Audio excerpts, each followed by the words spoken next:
Do you have intentions of moving it? Could you move your facilities over here to Eventually, I would like to, because we want to build some stuff. Very good, then we'll start Mr. Weissman. I can't do that. Oh, here. You know what they would do to me If what? if I moved? Is Yehuda coming? The public. Oh. They'll try to crucify me. But I don't want to. Listen, you gotta do what's right for your family. Does your husband go back and forth? No, because he Testing.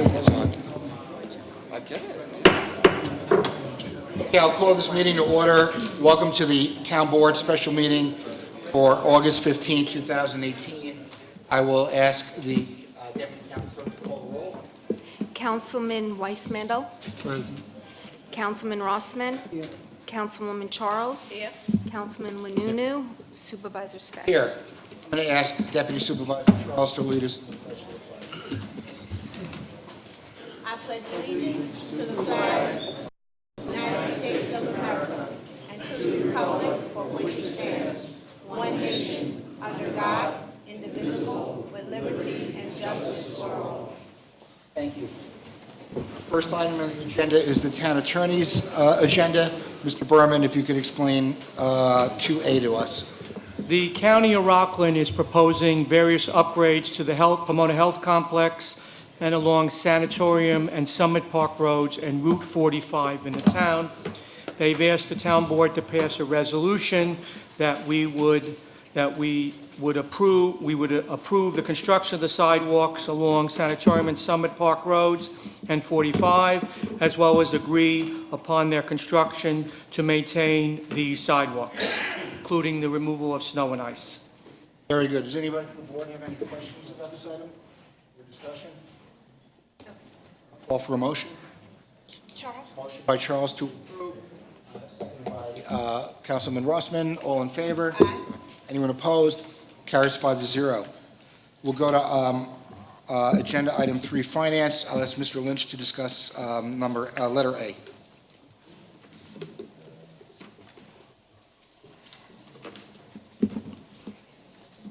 Thank you, Mr. Supervisor. Both items 3A and B are a result of the Alvarez and Marsaal review, which was put in place because of the SEC settlement. The recommended improvements in their report included the fact that they recommended that the town put in place cyber insurance as a result of the latest series of events that have taken place with other municipalities. It's in our best interest. Our insurance advisor reviewed several proposals from companies and recommended Travelers Insurance as a leading company in the realm of cyber insurance. And our recommendation is to accept their proposal to provide insurance to us, which is $1 million coverage with a $10,000 retention per year. Very good. Thank you, Mr. Lynch. Does anybody have any questions about this item? Any discussion? Call for a motion to approve. Motion by Councilman Rossman. Is there a second? Seconded by Deputy Supervisor Charles. All in favor? Aye. Anyone opposed? Carries 5-0. Thank you, Mr. Lynch. And we can go on to the second item. Item 3B is a proposal to appoint Capital Markets Associates as the town's financial advisor. Again, the Alvarez and Marsaal proposal recommended that the town should put in place a 5-year strategic plan and should also have available to us a qualified advisor to assist us in connection with any proposed bond issuances or any other type of financing that the town may need from time to time. Again, we spoke to all of the major firms that concentrate on New York municipalities, and Capital Markets Associates comes highly recommended, and the consensus view was that they are the most qualified and most appropriate firm for us to appoint.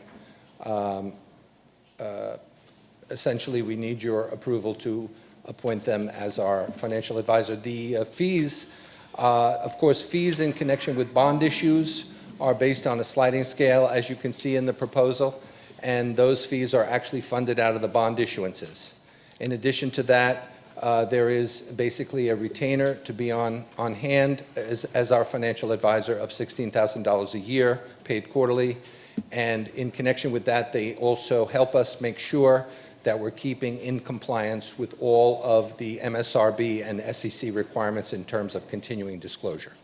I believe also when you and I met with the representatives from CMA, they would be able to help us make sure we complete all of the recommendations given by Alvarez and Marsalis. Yes, that is correct. Okay.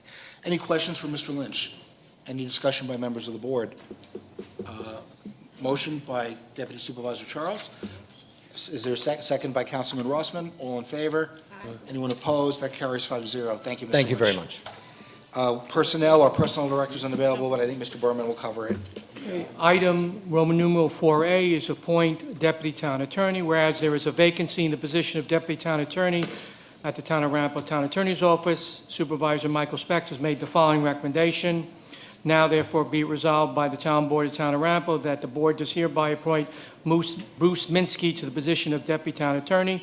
Be it further resolved that said appointment is retroactive to August 13th at an annual salary of $61,915 and serves at the pleasure of the Board, subject to a 30-day notice of termination. Any discussion about the proposed appointment? So moved. Moved by Deputy Supervisor Charles, seconded by Councilman Rossman. All in favor? Anyone opposed? Carries 5-0. I'm not sure if Mr. Minsky is here. He was here. Tonight, but if, He is he here. is. Okay. Congratulations, Bruce. Welcome aboard.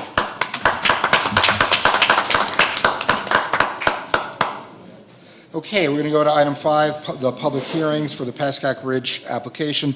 Mr. Berman, if you could just explain the Mr. process. Supervisor and members of the Board, we have scheduled for tonight 3 separate public hearings, but we're going to consider them as one public hearing.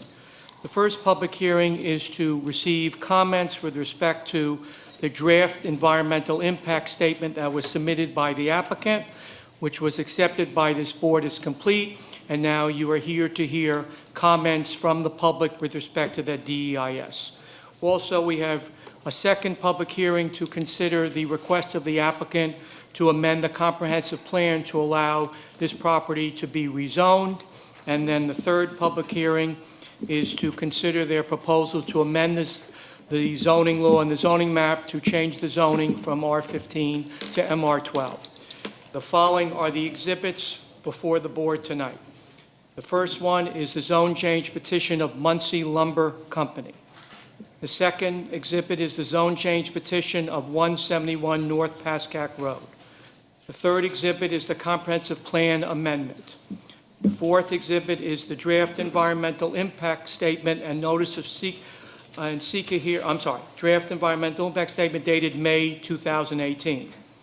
Number 5 is the proposed local law to change the zoning map. Number 6 is the notice of completion of the draft environmental impact statement and notice of seeker hearing dated June 5th, 2018.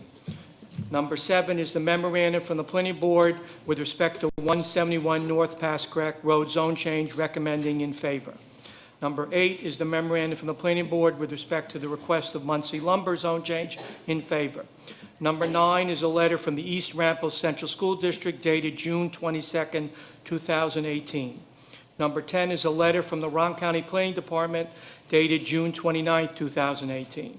Number 11 is the affidavits of posting and mailing by 171 North Pascack Road and Muncie Lumber Company. Number 12 is a letter from the Ron County Department of Health dated July 6, 2018. Number 13 is the Town Board Resolution 2018-359, adjourning the public hearing on the DEIS to this date. Number 14 is Town Board Resolution 2018-360, adjourning the public hearing on the comprehensive plan amendment to tonight. Number 15 is Town Board Resolution 2018-361, adjourning the public hearing on the zoning law amendment to tonight's date. Number 16 is a letter from the Rockland County Sewer District dated July 11, 2018. Number 17 is the ENB seeker notice publication form. Number 18 is a letter from the Town of Clarkstown Planning Board and Planning Department dated July 13, 2018. Number 19 is the notice of completion of draft EIS and notice of seeker hearing for tonight. Number 20 is a letter from the Ron County Drainage Agency dated July 30th, 2018. Number 21 is the affidavit of publication of the adjourned public hearing. Number 22 is the affidavit of posting by the town clerk of tonight's hearing. Number 23 is copies of certified mail receipts with respect to the notice of tonight's meeting. And the last exhibit, number 24, is the County of Rockland General Municipal Review dated August 14th, 2018. These public hearings can proceed. Thank you, Mr. Berman. And just for informational purposes, could you explain why this meeting was adjourned from the previous date earlier this summer? The requirement of the General Municipal Law of the State of New York requires, when you have a project such as this, that it abuts within 500 feet of a municipality, a state road, et cetera, county property, you must have a general municipal review. The County of Rockland Planning Department was unsure whether they would have been able to give that notice prior to the earlier meeting in July. So the discussions with the supervisor, it was felt that we should adjourn the hearing to allow to get the report in, so we wouldn't have to keep if we didn't have it at the time of the original meeting, we would have had to adjourn the public hearing, keep it open allow for comments with respect to the GML. So that's why it was adjourned to this date. And we did receive that yesterday. Yes, we received it yesterday. Thank you, Mr. Berman. I'm now going to ask our planning consultant, David Stolman, to briefly outline the process.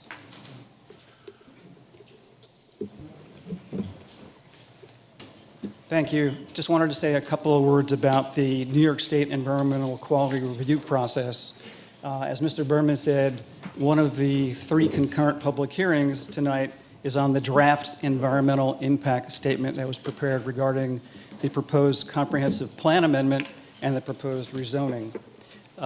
There will be, besides a public hearing on the draft environmental impact statement, there will be a written comment period subsequent to the close of the public hearing on the draft environmental impact statement, which will last for 10 calendar days.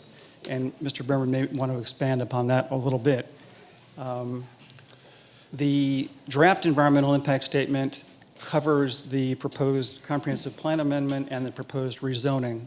And what the applicant will have to do after the close of the written comment period is the applicant will have to prepare a final environmental impact statement, which will have to respond in writing to all substantive comments made regarding the proposed zone change and the proposed comprehensive plan amendment. So for all intents and purposes, every substantive comment made here tonight regarding the proposed zone change and the proposed comp plan amendment will have to be responded to in writing in the final environmental impact statement. Thank you. Thank you, Mr. Stolman. With respect to the seeker regulations, as Mr. Stolman said, required that once you close the hearing on the DEIS, you're allowed to submit written comments for 10 calendar days. That day comes out to Saturday the 25th, but we are going to take the position that we can receive comments to the 27th at 5 p.m. That's the following which Monday. is the next following Next business day. Very good. Thank you, Mr. Berman. Okay, this time, if there's any representatives of the applicant that wish to give a presentation, Mr. Carbon? Yeah, good evening, Mr. Supervisor, members of the Town Board. My name is Ryan Carbon. I am the attorney for one of the petitioners of the zone change matter that's before you, Muncie Lumber. There are 2 petitioners, as you know. As you were advised by your counsel, there are 3 components to tonight's hearing: the hearing on the draft environmental impact itself under the State Environmental Quality Review Act, the proposed local law which reflects the zone change, and an amendment to the Town of Ramapo's comprehensive plan.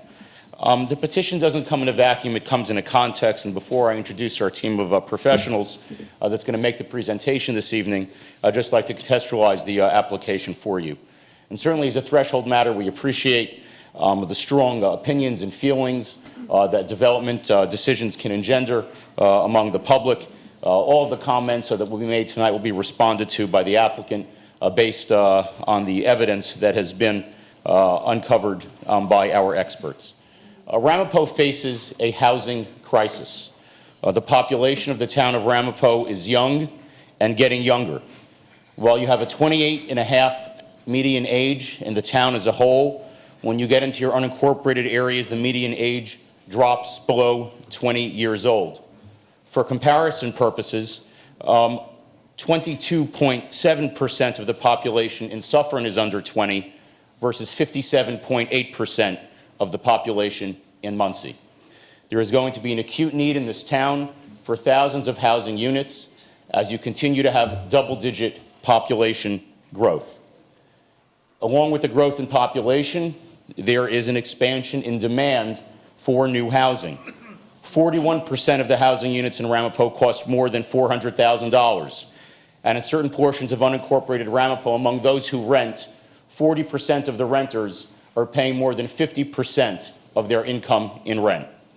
Without significant new housing supply coming to market, rents in Ramapo will continue to spike, housing prices will become further inflated and out of reach for more and more residents.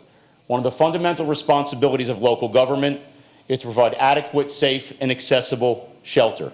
And this town board has the challenge, in an environmentally responsible fashion, to ensure that it meets that obligation, along with ensuring that you respond to dynamic trends as reflected by population data and ensuring essential and adequate infrastructure. The 2004 comprehensive plan that was adopted by the town of Ramapo was practically out of date the night it was adopted. And it was a failure of the previous administration to put sufficient housing in the pipeline to meet the town's housing needs.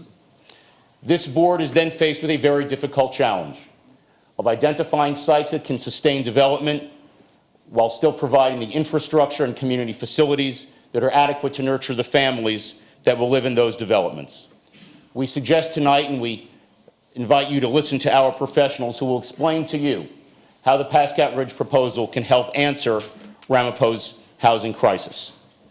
You'll hear tonight, first and foremost, from Donna Holmqvist, who is a seasoned planner. She brings to this study and the work that she has done in preparing the draft environmental impact statement, decades of experience as a municipal planner. She will share with you the socioeconomic considerations that undergird the Pascack Ridge proposal, how it meets the standards for contextual zoning, and how we will address any environmental disturbances that may result from the development of this long undeveloped property. We also have present tonight the balance of our experts who assisted in the preparation of the DEIS, Dave Ziegler, our project engineer, Harry Baker, our traffic engineer, and Leonard Jackson, who has addressed our drainage. While we don't intend for each of our professionals to make a lengthy presentation in order to provide adequate time for public comment, we are all here to try to address the concerns of the town board and the public, either tonight or in writing, with respect for everybody's schedule and the fact that it's a summer evening.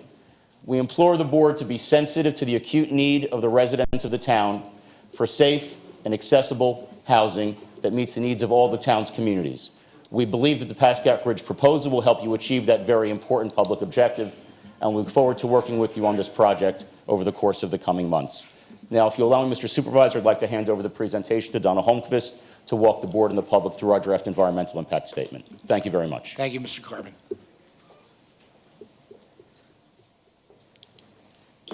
Yes, good evening, Town Board. We have a PowerPoint presentation that we would like to commence.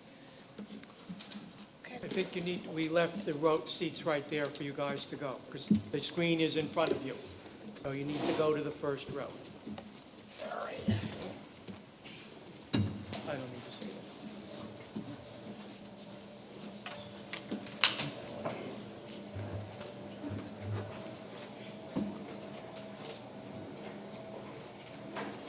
Thanks, Jack.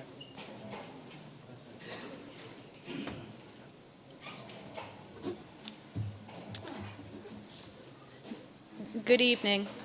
Our PowerPoint presentation contains information that we hope will allow you to make your appropriate decisions, which we hope are favorable to the issues you have before you this evening. When we look at a comprehensive plan amendment, a possible zone change, and a conceptual plan to help you envision what that zone change would be, we want to present you with facts with which you can rely upon in making your decision. Our presentation will show you some of the more in-depth demographic statistics relating to the town of Ramapo and the geography of the Pascack Ridge site. along with certain highlights of our draft environmental impact statement. And I hope that at the conclusion of the presentation, you feel that you have greater understanding and greater facts to aid in your deliberations on this petition request. Thank you.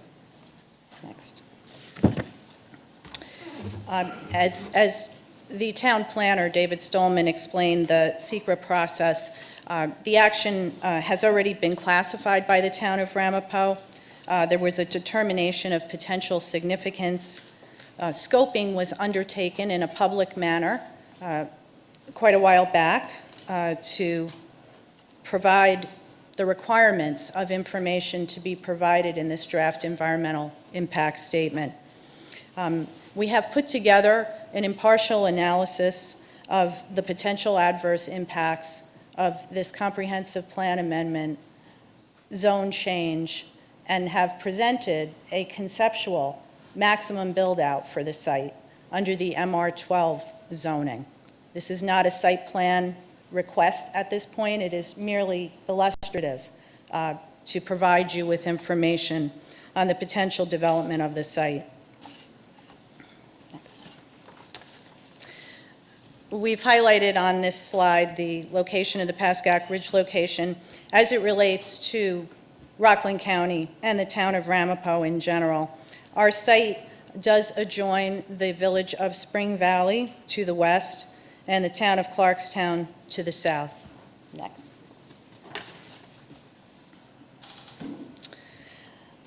We have some facts about the town of Ramapo that you may or may not be aware of. Geographically, a very large place, over 60 square miles.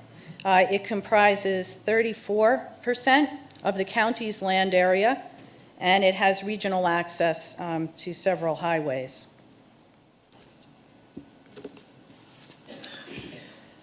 When we start looking at the context of the population and the needs of that population in the town of Ramapo, I think it's quite imperative that we look at it in relationship to other cities, even though we're dealing with town of Ramapo, but other cities in the state of New York. Of course, the largest being New York City, no comparison. But the other cities we look at, and we have them named with the 2016 populations from the American Community Survey, which is based on U.S. Census information.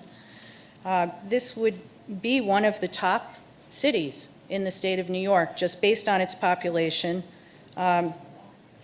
situated in terms of population between that of Syracuse and Albany.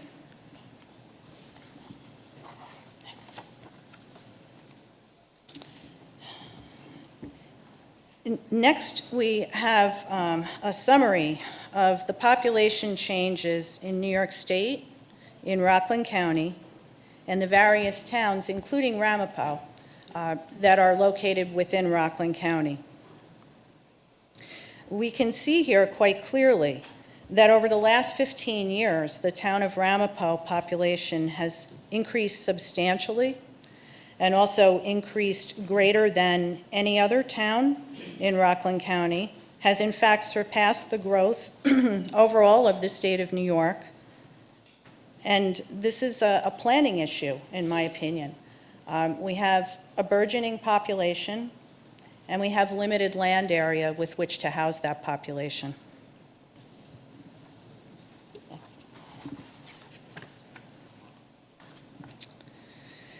Some of the constraints that the town of Ramapo must grapple with in addressing the need of its expanding population has to do with the information that we're showing on this map.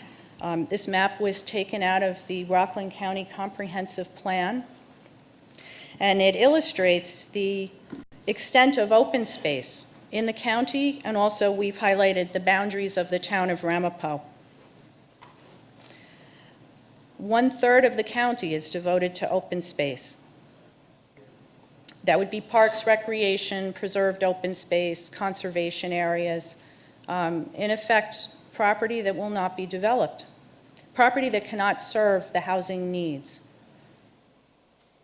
In fact, nearly 1/3 of the town of Ramapo is open space.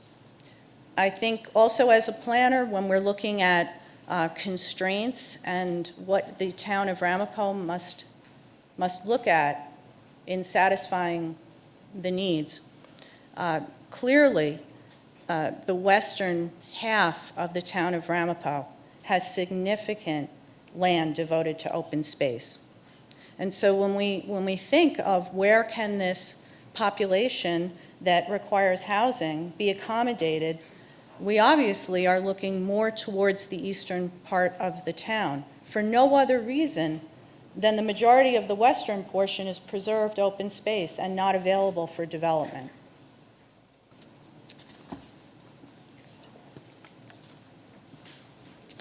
In looking at the town of Ramapo existing zoning, the MR12 zone, which the petitioner is requesting to be applied to the Pascack Ridge property, exists in only 3 areas of the community. There's only one area with a higher density, MR16. When we look at the 2004 Town of Ramapo Comprehensive Plan, there is language in that document that states there may be additional properties appropriate for multifamily zoning. The plan acknowledges that planning is a fluid endeavor and responsive to the needs of the community as they evolve. For this reason, the petitioner believes that the Pascack Ridge site offers an appropriate opportunity for the town of Ramapo to consider to accommodate the need for housing. Next.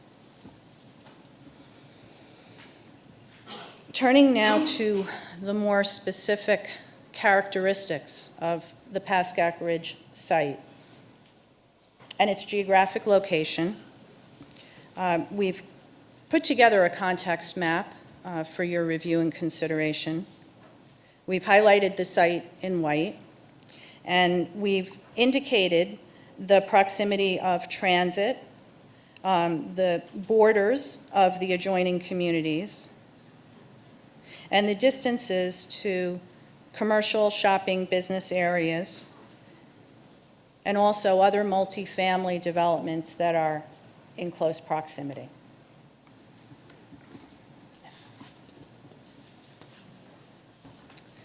Putting a bit finer focus on that information, we have on this slide highlighted for you where the Pascack Ridge site is and the multifamily housing that exists in the immediate vicinity. Quite obviously, there is existing multifamily adjoining our site in the village of Spring Valley, and also slightly to the east in town of Clarkstown.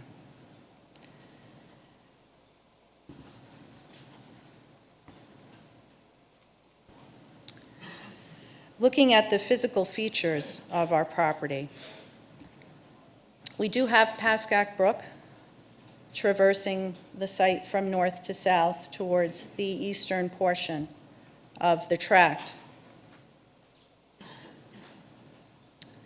We also have areas encumbered by wetlands, and we've highlighted these natural features for you in colors.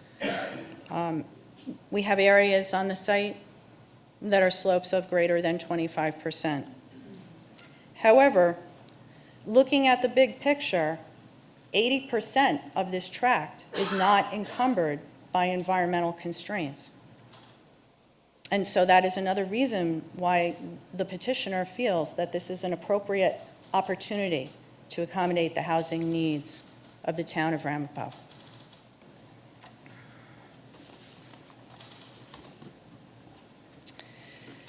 You may be familiar with the power lines, the power transmission lines and facilities that traverse the Pascack Ridge property. We've highlighted that power easement in red for you. It occupies about 11% of the property. It does constrain us in terms of where we can locate buildings on this property. The DEIS has an extensive EMF study and we have incorporated that into our document. The study references the possible shielding, and we have proposed setbacks and details in the document consistent with the findings of this EMF study.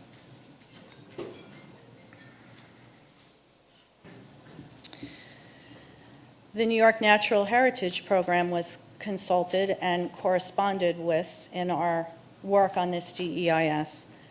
They maintain an extensive database throughout the state of New York, as you see here, and we did receive correspondence back from them that the Pascack Ridge site has no designated significant natural community, no endangered, threatened, rare plants or animals on the site.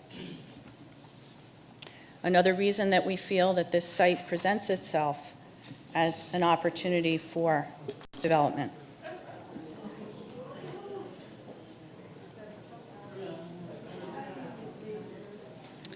Here we have a conceptual architectural design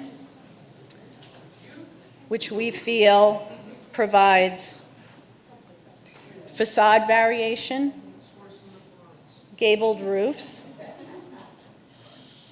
denotes a residential character compatible and consistent with the residential area surrounding the Pascack Ridge site.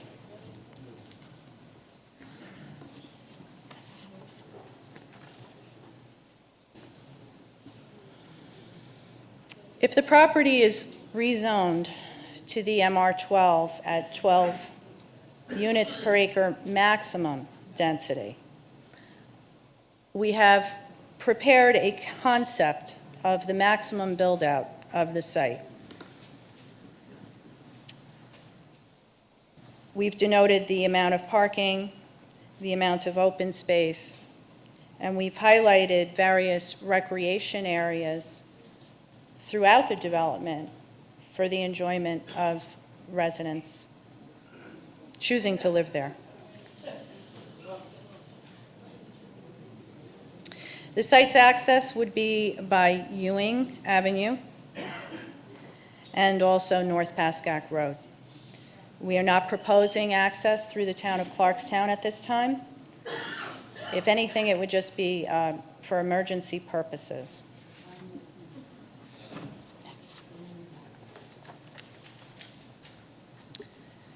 The DEIS, in addition to identifying existing conditions,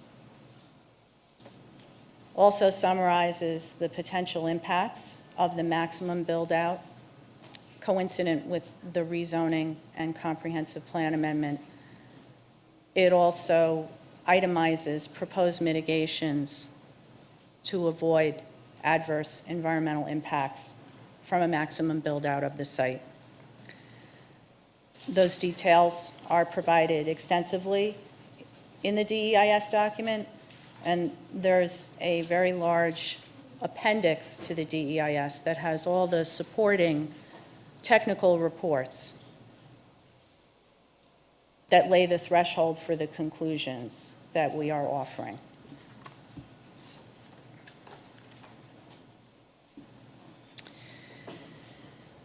There are many benefits of considering this rezoning. We've established the foundation that there's a substantial population increase that cannot be denied, and this has occurred over the last 15 years in the town of Ramapo. We also established that the western one-third of the community is devoted to preserved open space, meaning that there are limited opportunities and they must be focused in the eastern portion of the town of Ramapo to provide the needed housing. Our plan preserves the wetland areas, the entire stream corridor of the Pascack Brook. A SWIP will be prepared that will promote groundwater quality. And our concept plan provides for extensive green space throughout the development, and in particular along the very sensitive Pascack Brook corridor.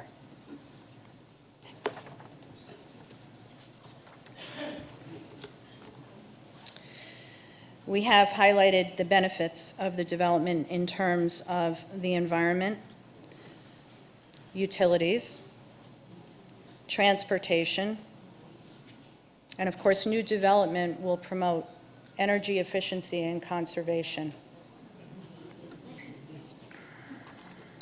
Next.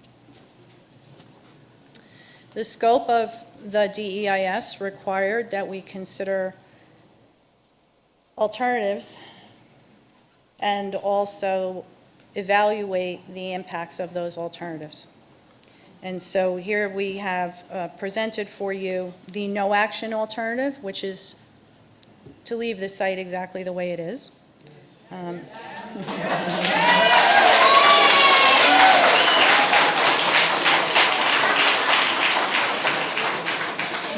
going to ask everybody that we allow each speaker, no matter who they are, to finish their presentation without interruption, show everybody the courtesy that we all expect, so this hearing can proceed efficiently and openly.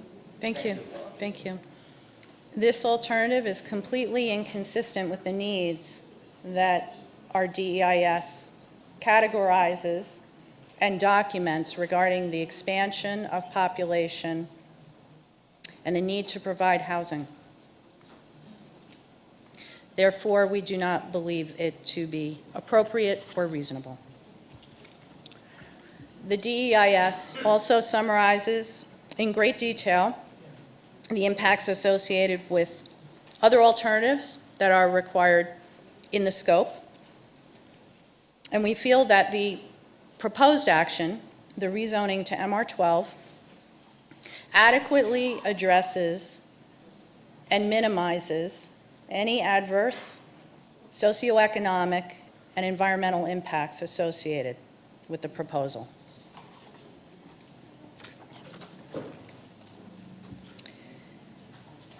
In conclusion, I believe we've laid the framework of the demographic characteristics that are driving the need for this zone change. I've outlined the geographic context for you and why we believe that a multifamily zone on this property is compatible and consistent with good planning for the town of Ramapo. The project site is in close proximity to shopping, transportation. We have extensive mapping in the DEIS showing the location of water and sewer connections. There's an extensive water and sewer easement traversing directly through this property, which we will avail ourselves of. In closing, the rezoning addresses the most urgent needs of the most populous community in Rockland County. These needs have been growing over the last 15 years, and we propose to assist the town of Ramapo with satisfying those needs. Thank you for your attention.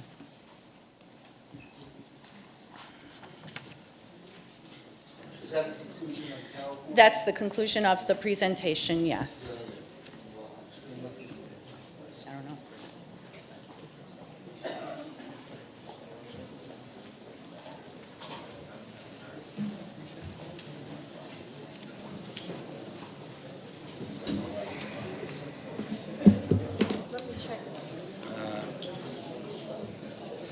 It's hot.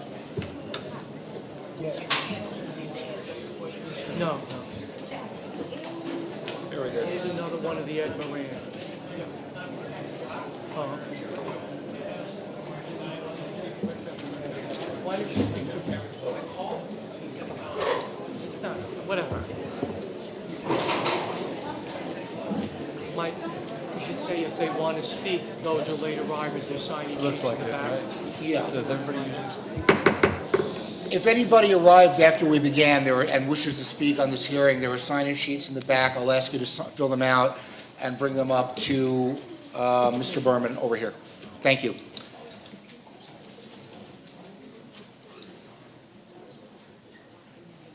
Yeah, are there seats available? I see people standing in the back by the exit. There may be some seats available up front. Just ask everybody to try to sit down as much as possible. Is there anything else from the petitioners? Thank you. Okay, then at this time, we will open the hearing to the members of the public. First, we have the Honorable Ellen Jaffe.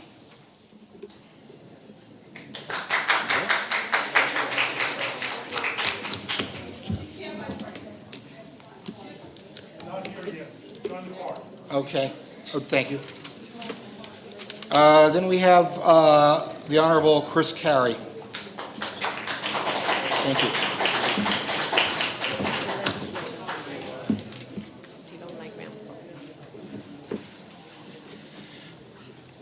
Good evening. My name is Chris Carey. I live in Bardonia. I am the Rockland County Legislator for District 9, which covers Bardonia, Nanuet, West Nyack, and I have 580 homes that are in the East Ramapo School District and about 400 homes that are in Ramapo proper. I can't say that I'm happy to be here tonight.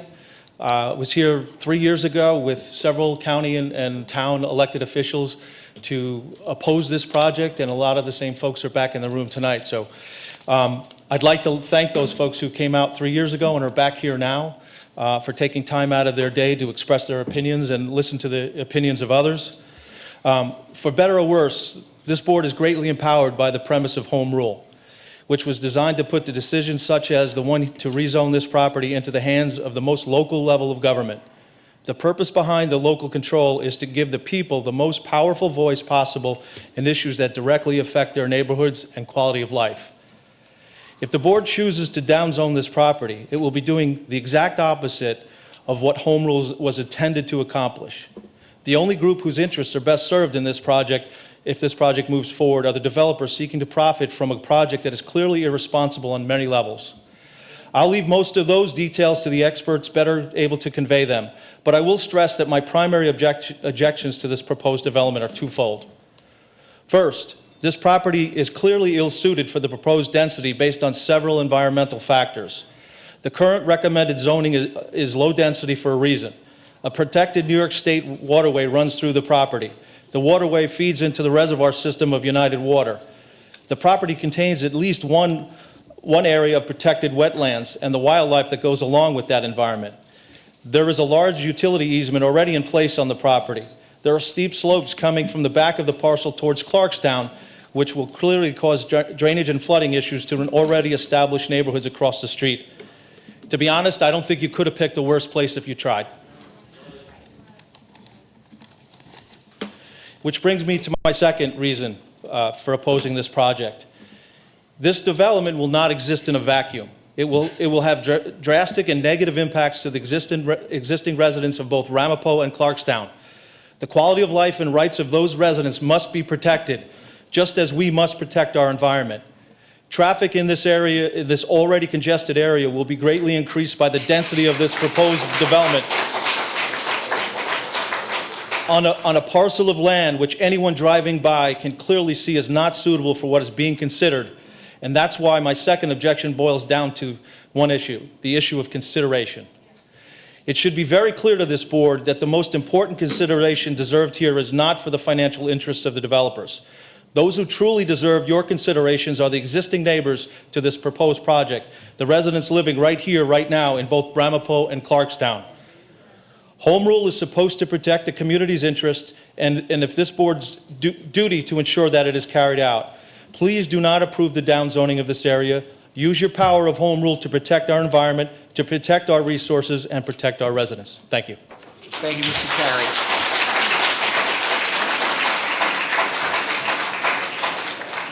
Next, we have Bruce Levine.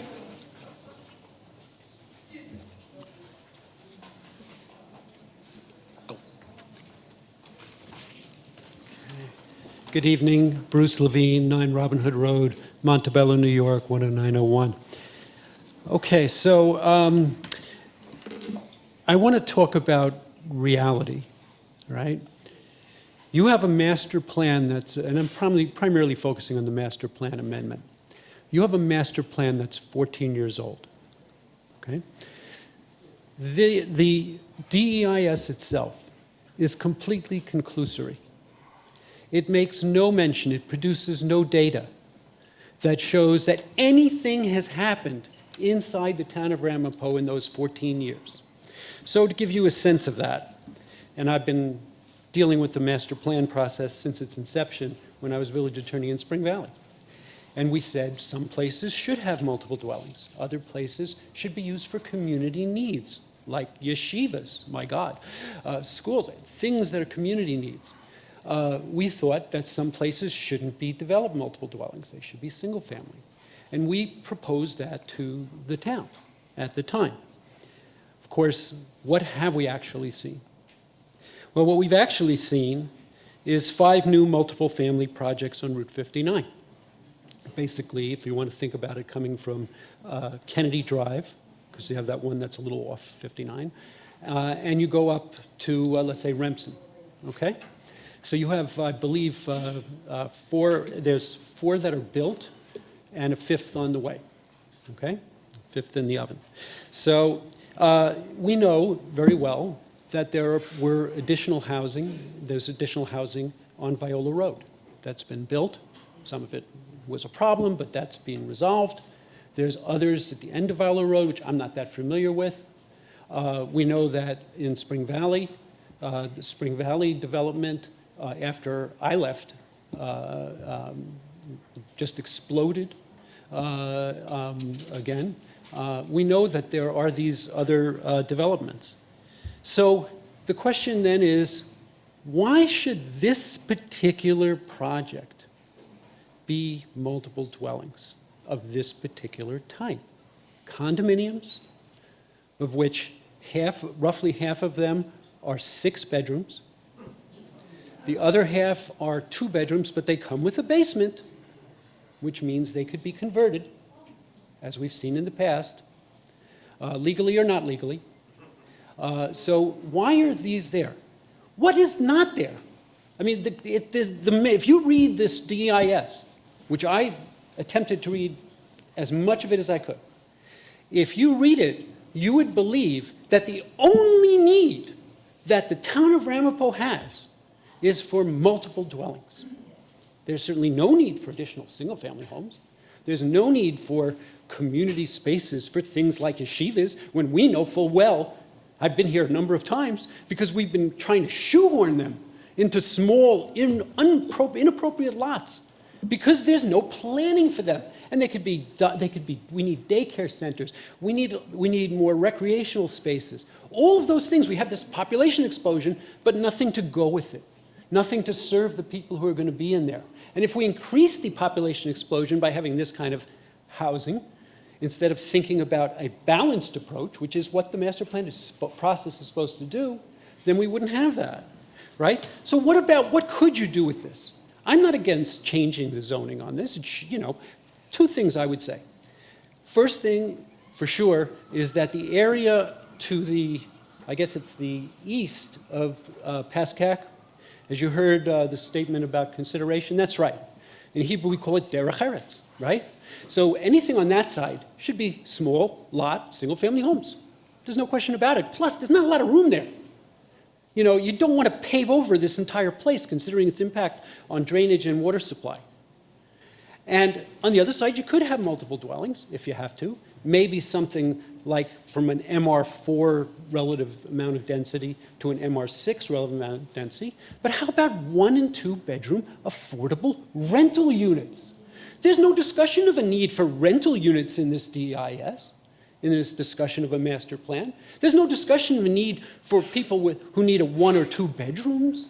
Do we think there are no such people in the town of Ramapo? No, I don't think so.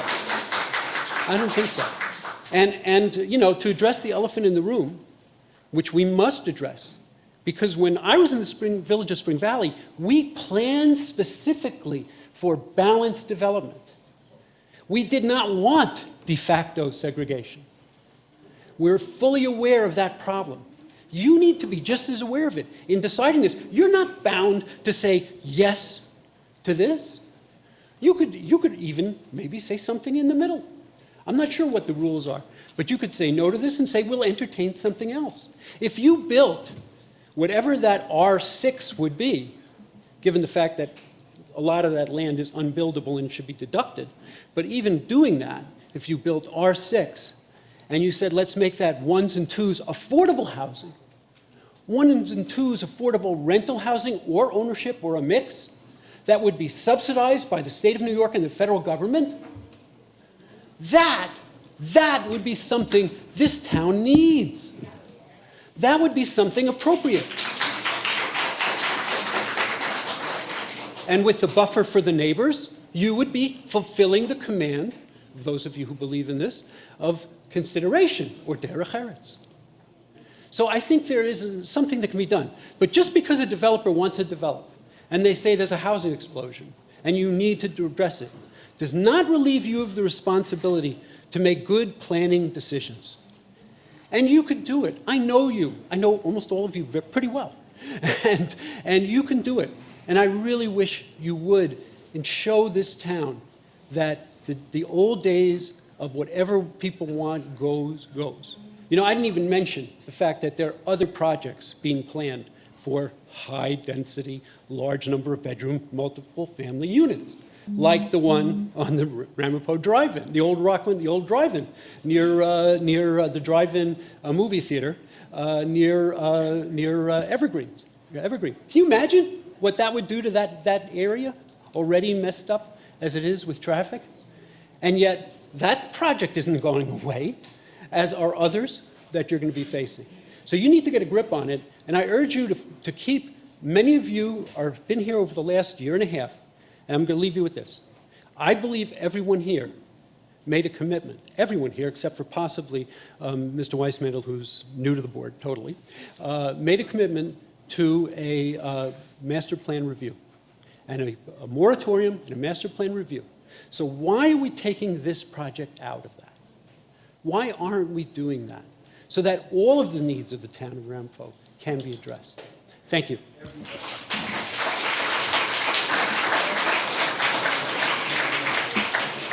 Thank you, Mr. Levine. At this time, we have the Honorable Ellen Jaffe.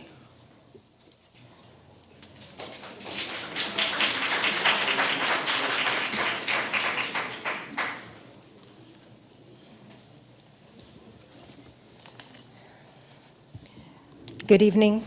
Good evening, Supervisor and Board. Really pleased to be here today to have this dialogue. As an elected official and anyone in the government agencies, our job is to really listen to those we serve and alleviate and impose, not allow imposition of hardship. My constituents have been reaching out to me, calling, emailing. They have real concerns about this proposal. While some people may justify the need for this massive project to house families with children, this is not what this project is. In fact, it is a proposal to create segregated housing in Hillcrest.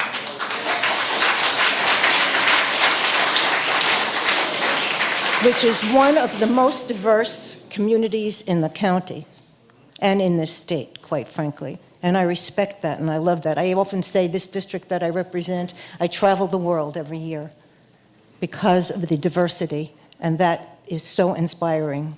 But this nullifies any justification for a project that will have an enormous negative impact on the entire community while only benefiting one segment of the population. This project is not a response to the Hillcrest community as a whole, but rather it's a rezoning plan that will set a precedent for the entire town of Ramapo, a plan built on the backs of struggling families with children that will benefit who? Primarily two developers. Just primarily two developers. Not the community, not the families, not the children, but two developers. In addition, another concern I have is a long-term environmental impact on the communities and the health and well-being of the residents. This rezoning would convert the 27.6-acre environmentally constrained Pascack Ridge, currently zoned R15, which is one home per 15,000 square feet, or two attached homes per 20,000 square feet, to MR12, 12 multifamily homes per acre. Unacceptable. Doesn't do well for the families or the children, even those that would be living there. It's overwhelming. This really amends the comprehensive plan to enable that rezoning, and that is very troublesome. To be able to amend the comprehensive plan without community input, without the conversation of community, to be able to move forward with that kind of rezoning and that kind of plan is unacceptable too. The consequences of this increased development without oversight will impact the quality of life, impact natural resources, especially safe and sustainable affordable water supply, which is a major issue, impact the environment. More people, more buildings, more cars, trucks, traffic means an increased carbon footprint. And it contributes to the climate change, too, and weather-related issues, which have had a huge impact on communities when this kind of occurrence exists. Impact on our infrastructure, roads, sewers, water infrastructures will be very negative and troublesome. And then just talk about what's going to happen with the firehouses, how many we're going to need to be able to be responsive to the situation like this. And first responders, you know, with this kind of overwhelming development. Health and safety risks for pedestrians and people who are used to walking, like our seniors, that's problematic as well as the children. I respectfully remind the supervisor of his commitment to undertake a full review of the town's comprehensive land use plan and zoning law, and to implement a moratorium. You were suggesting that. Implement a moratorium on certain types of new development while a comprehensive plan is drafted that will include the diverse needs of all our town residents. Respect the diverse needs of all our town residents. All. As a member of the New York State Assembly representing this area, I'm committed to using any resources within my Assembly jurisdiction, including working with state oversight agencies such as the DEC, Federal Army Corps of Engineers, the Department of State, which I've already had conversations with, the Division of Human Rights, as well as the Attorney General and Comptroller, to stand up for what is right. Please stand up for what is appropriate for our entire community.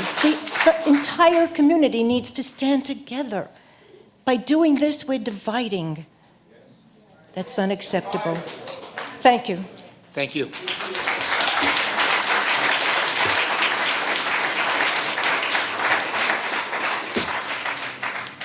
Next speaker is Margaret Comer. Thank you.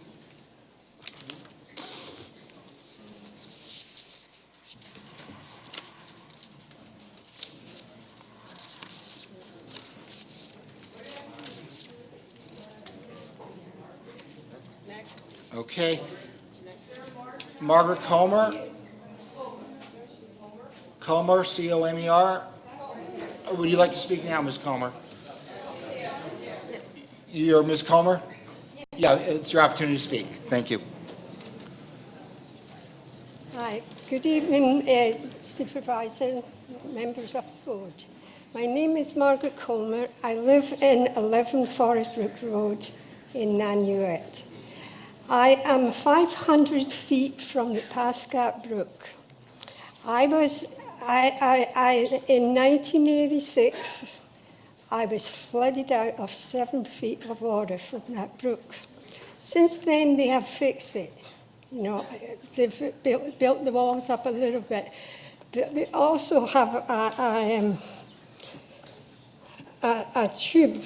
There's a tube. What happens is the water runs from Ramapo north, and it goes down past and in through this tube that goes over the road. So when that tube, all the garbage that comes from Ramapo ends up in this tube. In fact, today I had the drainage department there for 7 hours cleaning this drain out. Now, the water could not go through. That means it's going to back up. It's going to back up and it's going to come back into me again. I have put 3 drains into my backyard. 3. I also put stone into the side of my yard to stop any water from coming. Now, I don't know what I can do next. I'm 500 feet from the brook. And if you build this thing, where is that water going? It's going back into the brook, and I'm going to be flooded again. So in the meantime, my husband was here in 2004. We went through the same process, 2004. This is the 5th or the 6th time that these people have tried to go through Springbrook Road and trying to get through the brook. But I know if they build this, I'm definitely going to be flooded. And my husband has passed away, so it's me that is doing this, you know. So I built up my property to a certain extent with all the drains. So I say, do not have them built. Do not build them, because if there's any consequences, I'm coming back to the town, because I already came here and I told you, this is my 5th time for the same people, Muncie Lumber, all of them. 5 times they've tried to build here. And my husband in 2004, he stopped it from building then because it's marshland. Now, where is the water going? It's going to go into the brook. So that's my conclusion of the thing. The thing is, if I get flooded again, I've come to you guys and I've told you. So you can buy my house if you like. You know, thank you very much. Okay, thank you. Thank you, Ms. Comer. James J. Flynn.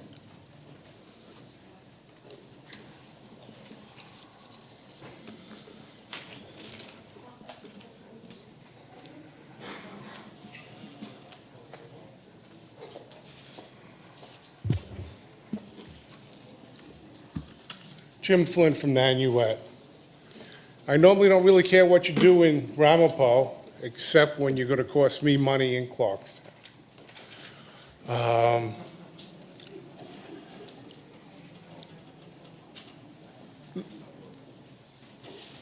Thank you. You had a very nice presentation here, okay? There's only one problem, okay? It's out of perspective, okay?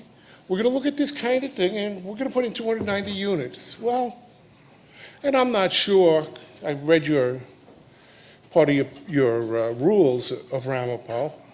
I don't know.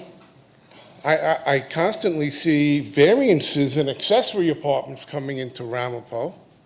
I see in a multi-unit unit thing that you can have townhouses and you can have this kind and that kind. I'm not sure whether people are going to come back and ask for accessory apartments, which, as I found out, in Ramapo means something totally different from all the other towns in Rockland County. In Clarkstown, I put an accessory apartment in my sister's house for my father after my mother died. Here and there, we couldn't put a door between them and this and that, and it's got to be a family member. You come up to Ramapo, it's not a family member, it could be anybody. In fact, you could make it its own thing, sell it off. Nobody cares as long as it's got its own tax code. So when I see a number like 290, I say, well, maybe that's really 580. And they're talking about numbers, and they're going to have a whole half acre for a park or playground. Well, when I look at the apartments and I say these appear to be designed for a certain community, where the average family size is 8 to 10 people, and I'm going to put in 300 or 600 apartments, that's 3,000 or 6,000 people, of which we've got 4,000 to 5,000 kids. Okay, now that's 28 acres. It's not that big. Okay? My problem is, a couple of years ago, I put a really big addition on my house. I had to put in a new boiler, heat the house, that my wife had to have. And O&R came out and said, we got to dig a trench and bring in a bigger pipe to feed the gas, to keep your boiler going in the winter, because you only have a 3/4 inch line and you need 1.25 inches now. Okay? It cost me $700. Now, I watch the bills come in, and I follow the sewer department, and I follow the water company, and now the water company, 7 years ago, I used to pay them $118 every 3 months. Now they charge me each month to send me a bill each month, and I'm paying $70 a month. Okay? Now, why am I paying them so much more money? Well, part of it's because they built a desal plant that we're not using, but it's because the cost of handling the water supply has increased. The same with the sewer department. If you read, and I'm retired, so I got nothing to do but read the garbage. Okay? We're doing all this sewer work, which the sewer department, the county sewer department is paying for, all over Ramapo. We're replacing pump stations.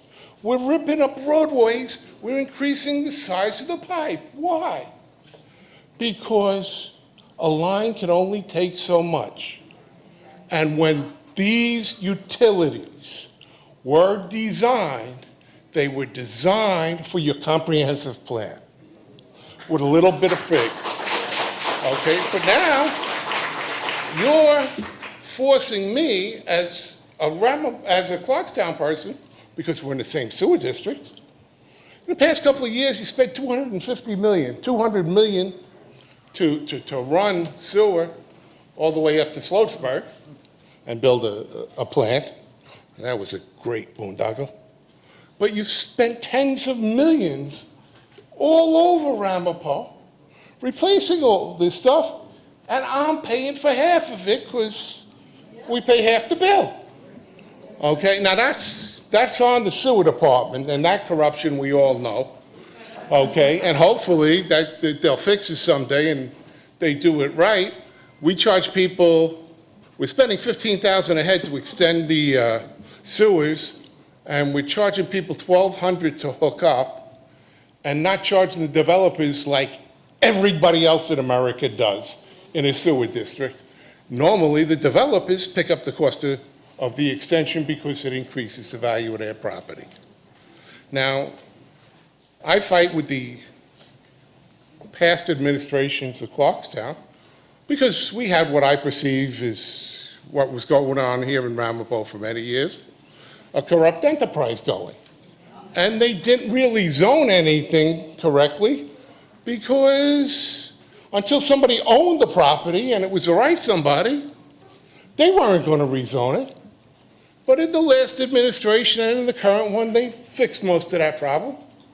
Okay, and it's all public, and all the people that own these properties know that it's going to be rezoned so that they can get a fair price for it. I don't know that the people that owned this property before knew that the value of the property was going to go up 5 to 10 times because you're going to put that many more units on it. So, you know, you guys isn't worth the paper it's written on or the electrons used because you guys don't have a comprehensive plan. So you can't say, hey, this is what's going to go on the roads, 14 units, okay? You don't have a clue where you have to put in 20-inch pipes instead of 12-inch pipes or 14-inch pipes. And being from Clarkstown, I'm tired of paying for your mistakes. Thank you.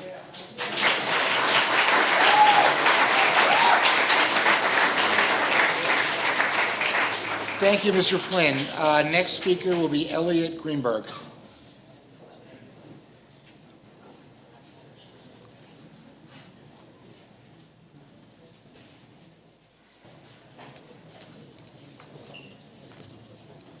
Ladies and gentlemen, I am also a Clarkstown resident. I've been living in Clarkstown since 1979. I live in a 25 townhome development whose entrance road is the very first intersection south of this project.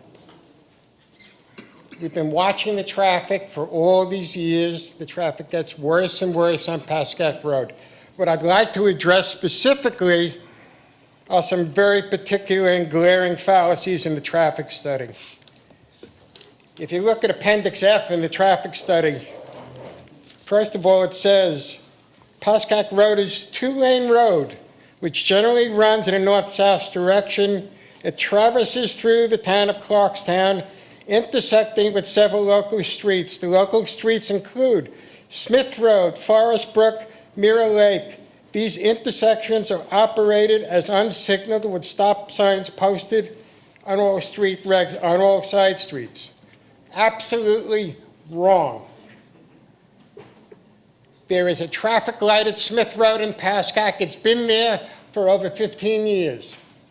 How can these people do a traffic study in 2017 and miss something like that? There is also another traffic light before you get to Smith Road at the Pascack Recreation Center, which is operated by pedestrians. There are sidewalks there. If kids want to go into the playground, they push the button, the light turns red for approximately 30 seconds, and they can cross the street. But if you're riding on Pascack Road, it interrupts your traffic pattern. Now, the biggest glaring problem that the traffic study did not take into account, and I may laugh and say, they forgot about the tunnel. They never took into account the tunnel. At the end of North Pascack Road and the intersection of Lawrence Street, where the tunnel goes under New Jersey Transit. That tunnel has been a bottleneck for how many years? That tunnel is 50 years old at least. When I moved up here, it may have been a blinker. Now it is a light on one side and a directional signal on Lawrence Street. You have 30 seconds to make a left turn and go through the tunnel to continue onto South Pascack Road. 6 cars, if you're lucky, at a time. On a Friday night in the summertime, the traffic is backed up past Smith Road. Now, this bottleneck was not taken into consideration in this study. Fallacy. The study is garbage as far as I'm concerned. The other thing the study did not take into account, when did they do the study? When did they count the cars? Tuesday morning, September 12th. Okay, Tuesday morning, September 12th. For 2 hours, okay? And on Sunday, from 1:45 to 2:45 in the afternoon. Wonderful. Okay, now we have this development. 6-bedroom apartments. I think we may have some children in this development. Okay? Where are these children going to go to school? If the pattern follows with the rest of the East Ramapo School District, 75% of these children will go to yeshivas. 75% at least. What that means is school buses that never traveled on Pascack Road, coming from Muncie and coming in that direction, never before.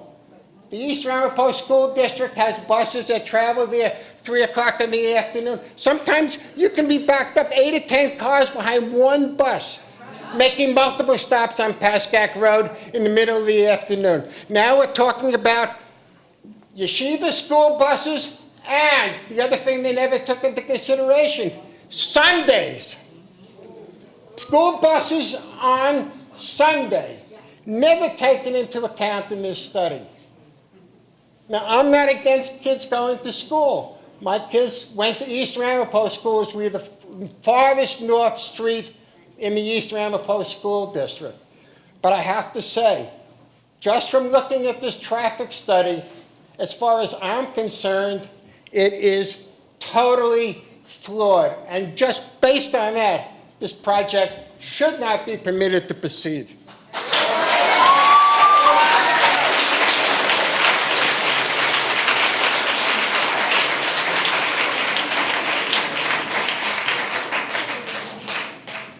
Thank you, Mr. Greenberg. Next speaker will be Robert Michael Miller.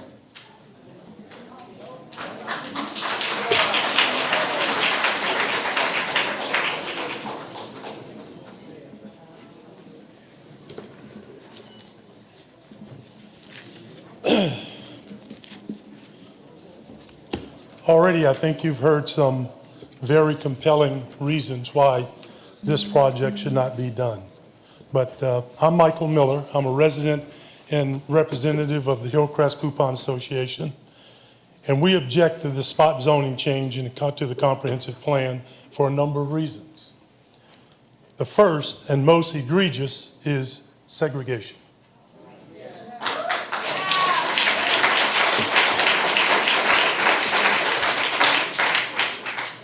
The unincorporated areas of Ramapo, the hamlet of Hillcrest, Spring Valley, and the Clarkstown area, which you want to downzone this property, is one of the most, if not the most, diverse community in New York State. Here, you're proposing to facilitate construction of up to 293 units, not 290. That's what we learned the other day, of segregated housing. Housing that the owners and builders will most likely employ all sorts of trickery to prevent any of the surrounding residents from buying or renting. Discriminatory housing practices are illegal.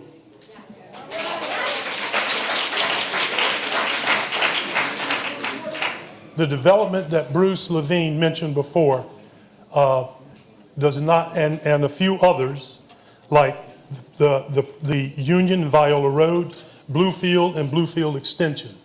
And in all of those projects, there are no minorities.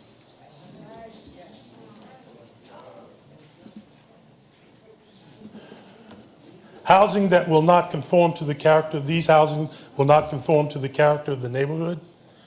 What you saw on the presentation is three-story buildings. There are no three-story buildings within any distance from this proposed development. None. They're all 1 or 2 stories max. A massive development that will not add any amenities for the neighborhood use, such as parks and community centers. It's going to be self-contained, and as they say in the zoning boards, you're going to have a lot of nice fencing and shrubbery to separate it from the rest of the community. The housing comes with a plan that will deliberately drive all residents that are not associated with the intended habitants out of the area. That's what this plan will do. The second objection I have to this change to the master plan is overcrowding. A builder in the past proposed building one single-family house on 10,000 square feet on that property, and it was rejected by the town of Ramapo. Why? Now you're considering allowing 12 units per acre spread across 27.6 acres, or 293 units max. The number of units, heights of the units, 3+ stories, and size of the units will dwarf every building in the neighborhood and surrounding areas. It appears from the DEIS that all available space is being used to maximize the building structure with little room for outdoor yards and activity. The third objection to this plan is infrastructure, and you've heard some of this from the other speakers. The water supply there now is inadequate. The water company has been trying to redistribute the water in that area ever since they took down the thing in Spring Valley, okay? The tower in Spring Valley. The roads, traffic is a travesty there, as you heard. The sewer system cannot support 200 or 300 large families in this area. There are already problems with the water pressure, which the water company has been working on for years.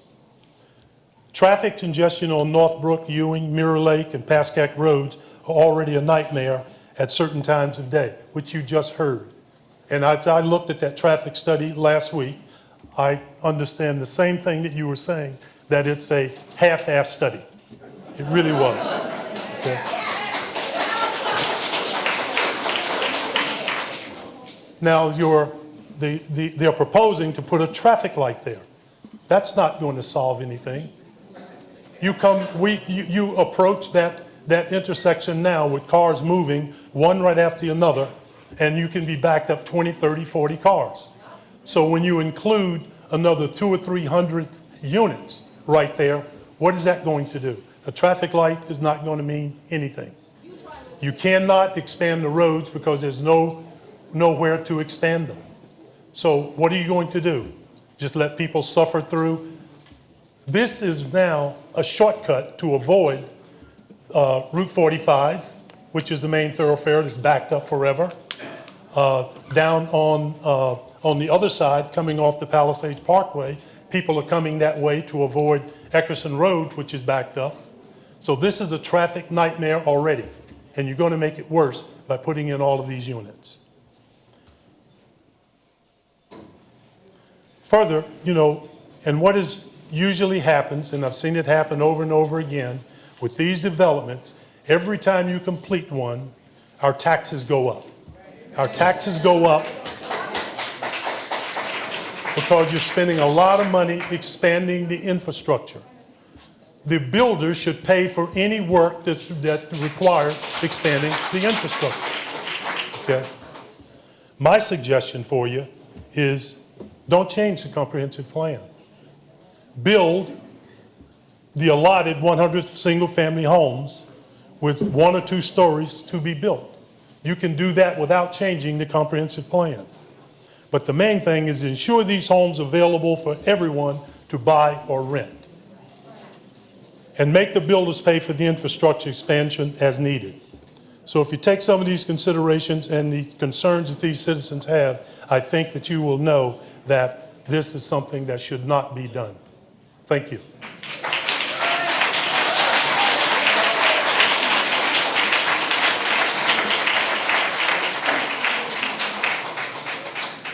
Thank you, Mr. Miller. Next speaker is Asher Kaufman.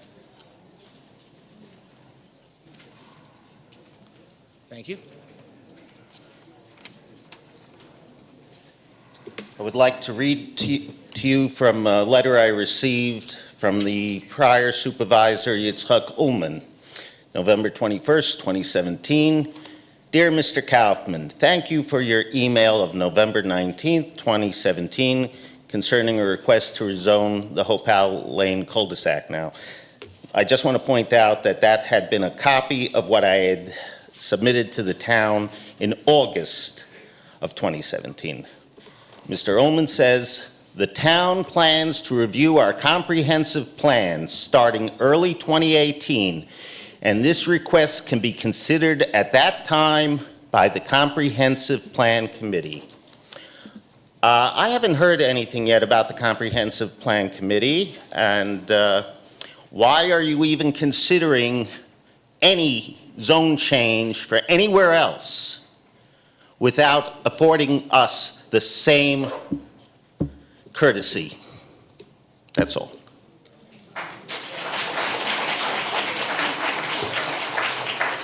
Thank you, Mr. Kaufman. Next speaker is Glenn Benjamin.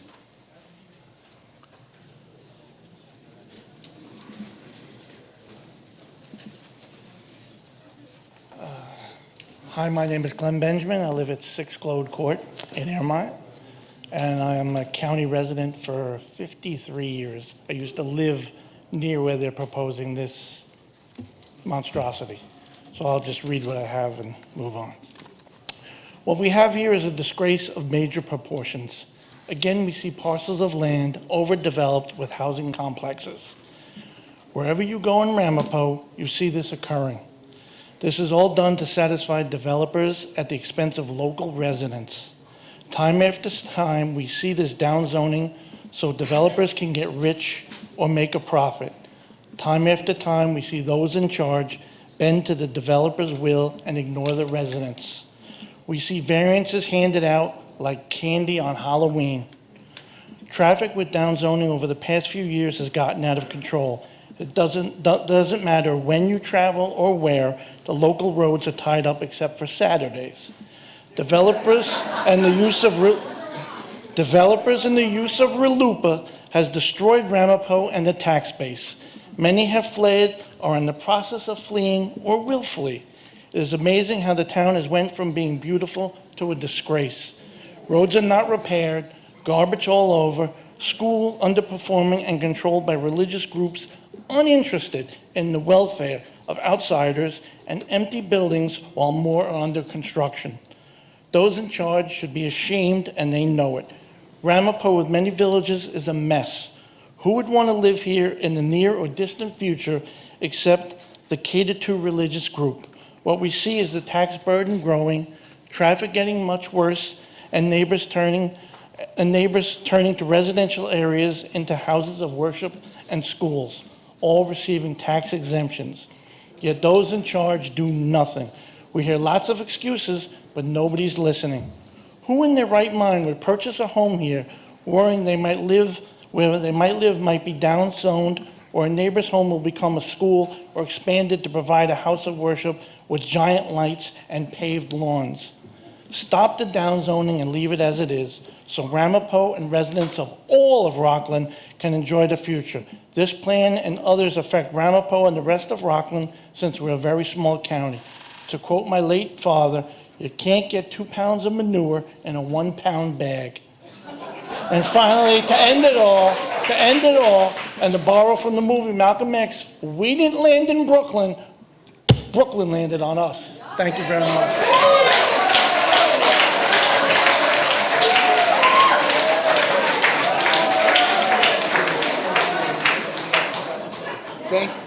Thank you, Mr. Benjamin. Next speaker is the Honorable Robert Morris. I'm going to speak on something else. Oh, Want to leave this door? I'll get it at the end. sure. Then the next speaker will be Robert Romanowski.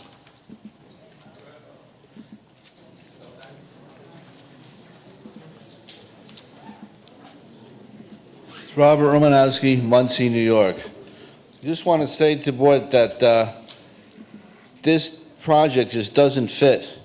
You look at all the roads in the area, like Lawrence Street, Pascack Road, Smith Road, Ewing Avenue. They just don't have the capacity to handle the traffic that a project like this would generate. Also, we heard about the DEIS and all the studies. One of the studies I haven't heard anything about is the effect that this project will have on the East Ramapo School District, with the number of possibly private school students or public school students. We have heard nothing about that, and a study needs to be done to address how this project will affect the East Ramapo School District. And when developers buy these properties, they know what the zoning is at the time when they buy them. So this developer knew the zoning of this property when they purchased it, and they should adhere to the zoning that's there now, because that's what it was when they purchased it, and they know what it is. Thank you. Thank you, Mr. Romanowski. Next speaker is David M. Schlachter.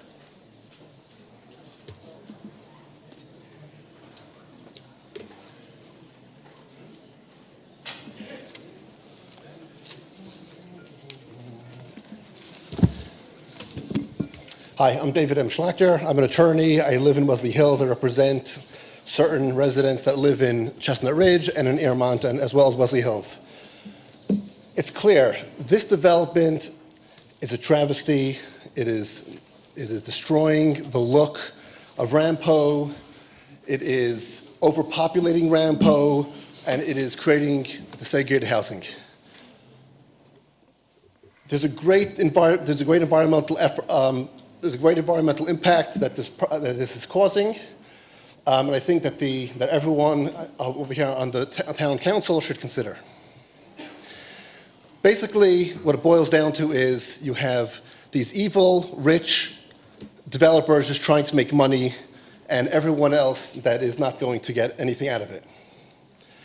You know what struck me about this presentation is I sat here from about 7 o'clock till about 7:25 as they were presenting the slideshow, drabbily going through all the numbers, this and that and the other thing, this number and that number, everyone's sitting here quietly, half asleep. All of a sudden, they put the picture of the townhouse on the slideshow.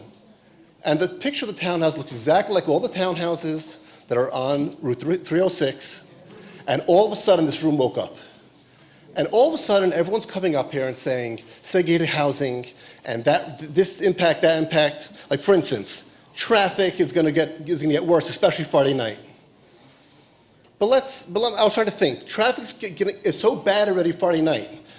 Who are they talking about? It's clear, and I'll say it. I'll say the elephant in the room. Let's keep the Jews out. That's what this is about. That's the stated religious. Because you know what? They talk about, let's talk about diversity, and diversity this, diversity that.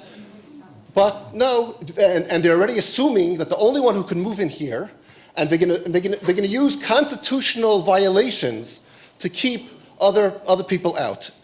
To have this already predetermined notion. You know, I came here thinking, I live in Wesley Hills. And all my clients here, they all live in these either half-acre or 1 house to 1 acre properties. And I myself don't want a multi-unit development opening up next door to me. And the truth is that that's exactly why it should be here. Because all these people, everyone's screaming, and it's a very emotional issue, and we understand that. Everyone's so emotional about it, and we understand that if you go back, and I see all the presidents are here on the wall, you go back to George Washington, and there's so much history here that in this area, especially with the American Revolution, and then you go through all the area, this whole area was always so beautiful. I mean, you had Stony Point, and you have West Point, and you have Rockland is a small little tiny county, but it's so rich in history. And it's true, at one point it was babbling brooks. But you know what, to say it could destroy the environment, I come from Brooklyn. You have single family houses. And you know how many single family houses they fit on 1 acre in Brooklyn? You know how much the traffic is in Brooklyn? So we say, okay, the traffic is terrible and all the buses. Okay, so first of all, you're talking about all these bad things, and yet you look at the numbers, everyone's property value has gone up. So I don't necessarily see how the dollar is necessarily equaling all of a sudden where it's bad. Second of all, you have developers have to make money. Of course developers make money. All these, I am also I want also more single family houses on half acre, on acre. I also appreciate that. Where are the developers building that? Where are the developers coming before this board and saying, I want to spend all this money to make 2 houses? You don't see it. You see a developer who's trying to fit the housing need of a growing population. You see, again, I asked the town council, you look at this issue, you have to look at the numbers. It's so easy to take a knee-jerk reaction and say, oh, it's going to cause this, it's going to cause that, everything is all bad, everything is all terrible. But the bottom line is what's really so terrible? If it was all Hispanics that were moving in there, and if it was all African Americans, all of a sudden, we'd have the same objection. All of a sudden there would be but where are the developers? There are no developers doing that. Aren't the developers doing that? Instead, we have and if, let's say we're right. Let's say 75% of these students are not going to go to the school district. You know what that means? That means 75% of taxpayers are now going to pay taxes for benefits they're not even using.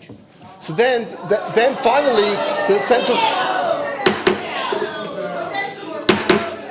Finally, we'll have a school budget that actually passes after 2 years of not having it passed. So the bottom line is, the study really was right. We have a whole area of Ramapo that is meant for more residential, and then you have this area. If you look at this area, there's multi-unit developments all over that area. So this is exactly where it should be. The other alternative is going to put one in Montebello, and then we'll see how this room's going to look. Thank you.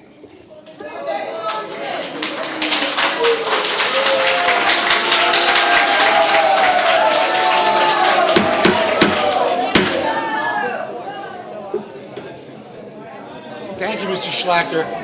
I'll repeat, I would appreciate if we could show courtesy and let every speaker speak without being interrupted. There's no need to boo people that we don't agree with.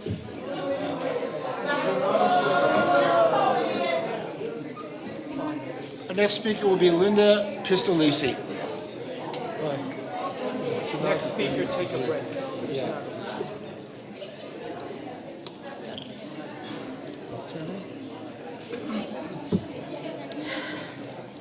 The stenographer needs a break. Hello, Yes, please, go ahead.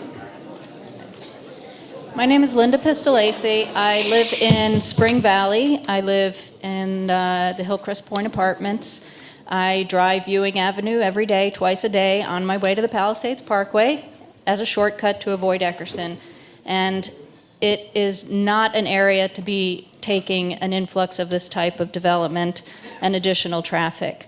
In addition to, well, let me just try and go through I was watching this PowerPoint presentation and wondering why the presenter wasn't more enthusiastic about presenting it. She was trying to convince us all in the room that this was a good thing for the town. And yet her delivery of this presentation was rote and quite boring. I can't imagine that she really backs this type of development in the area where it is. So it was a conceptual maximum build-out potential. So I read that as, this is the scare tactic. This is the worst that could happen. And then maybe, we'll scale it back to make it more acceptable and more palatable. The population comparison chart, I'm sorry, you cannot compare a town in a suburban neighborhood to cities, especially without providing some sort of square mileage area of these areas. I mean, we are a growing town, that's true. There is a limit to growth. That doesn't have to be, until we burst kind of growth. It can be, thoughtful and measured. That's what comprehensive plans are for. That's why the county has one, and routinely, Ramapo's plan, I hear repeatedly that the county opposed the plan before the board of the town of Ramapo, and yet the town of Ramapo sent it through. Let me see. So a couple of other things. This plot of land, I don't know if any of you are familiar with having driven that road, it is a steep slope. It's really not a place to be building this type of density of development, 3-story houses. Repeatedly in the DES it said, retaining walls if needed. We know there will be needed retaining walls here. This is going to increase runoff into the stream. These buffers are not going to be enough. And we know this type of density of development leads to additional pollution and not just from runoff into the waterways, but also garbage and recycling. These trucks that come through carrying garbage and recycling routinely fall off. I have the other extension of the Pascack Brook across from me in my apartment. I live in a 1-bedroom apartment, and the brook grows right in front of me. It is full of trash all the time. This type of, because we are built right up to the brook. So it said 0.6 acres of playground space. That seems outrageous for this density of development. It said 15.4 acres of usable open space, but the open space seemed to overlay very well with the utility right-of-way, undevelopable, and not really public open space. So I'm not sure how they get away with calling that open space and trying to sell it to us like that's a good thing. It's a utility right-of-way. And I don't believe there's any real public access to it. I didn't see any support for this claim of a double-digit rent hike if this particular rezoning doesn't happen. Really? So we don't rezone this and we are all going to experience double-digit rent hikes? Come on. Nothing in this neighborhood, nothing in the area looks like what this looks like. We do have multifamily housing. We do have condos and co-ops. I live in a co-op. It looks nothing like this. There's no room here for trees except on the perimeter to basically hide the development. There's nothing here that makes this in any way like any other multifamily development in the area. Repeatedly in the DES, it said that there were no environmental impacts. I don't see how that's possible. You've got a stream at the bottom of a hill, and you're planning on building 290 units. How is there not going to be any impact? Water runs downhill, and it's going to take with it the salt that we use to salt the roads in the winter, the runoff from oil dripping from cars and tires, and everything. All of that runs downhill. Now, you can say you leave a buffer for the wetland. Sure, that's true, but you're increasing the amount of water that's now going into that wetland and that river, and you're increasing the pollutant. And as I said, I'm sure that as that woman who spoke earlier, that this will increase flooding in the area. And if she's as far away as she is downstream and she's experiencing flooding, I can't see how this isn't going to happen.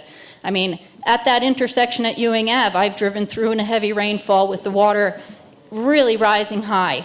You add this amount of runoff to that brook, which is already, an impacted waterway, and it's really going to be a nightmare. So to the point about, the apartments looking like Brooklyn, when I look at them on the screen in the presentation, sure, they look kind of nice. They're not appropriate for this area. They look like Brooklyn, and Brooklyn grew outward gradually into Long Island. Brooklyn grew over farmland. It was a gradual progression. We have a comprehensive plan. It's outdated, we all know that, but thought was put into it. The decision to zone this area in this way was well thought out, we can hope. And if it needs revision, that's fine, but let's not amend it piecemeal as we go, to appease developers. And the last thing I want to mention in the slide was the statement that proper planning benefits the county as a whole. Yes, proper planning benefits the county as a whole. It doesn't benefit a particular community or a particular town, and in cases such as this, it really should defer, the town should defer to the county planning department. For too long, the town has gone on as they please, granting variances, granting zoning changes. We've seen the development, and often the county is opposed. When is the town going to start thinking about that the county should also have a say? We are a larger group here. We are a very small county. We have, we are constrained by the Harriman State Park. So yeah, we have limited developable land. We have to work within those limits. Just because more people want to move here doesn't mean that the limits are suddenly lifted. There are limits. We make decisions about planning and about development on sites for particular reasons. This site was deemed inappropriate for R12 or R8. It's R15, single family. And that was a decision that we can hope was well thought out, and it should not be rezoned.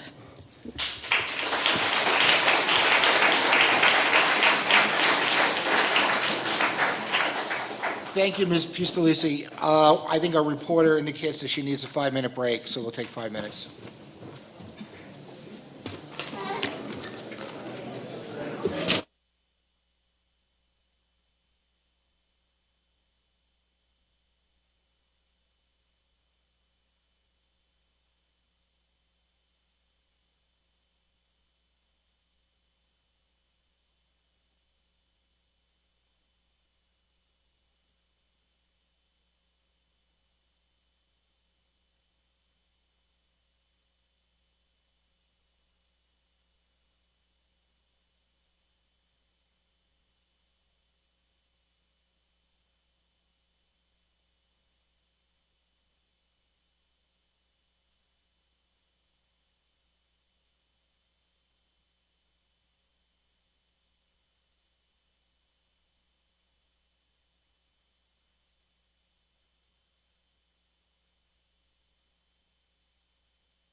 Okay, thank you, everybody. If you'll resume your seats, we're going to continue with the hearing.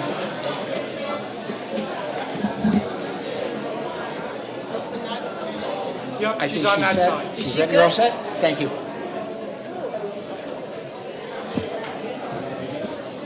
Okay, thank you, everybody. Our next speaker is Deborah Munitz.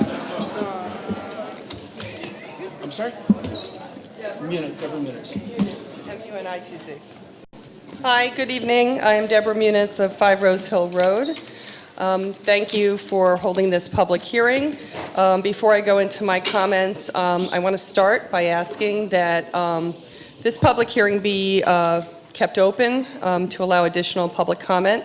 There were significant, I've been foiling and trying to, I've been doing this actually since 2014, and with this particular announcement, I've been kind of actively doing this since April, and I just received many documents today at about 3 o'clock this afternoon that I simply haven't had time to look at.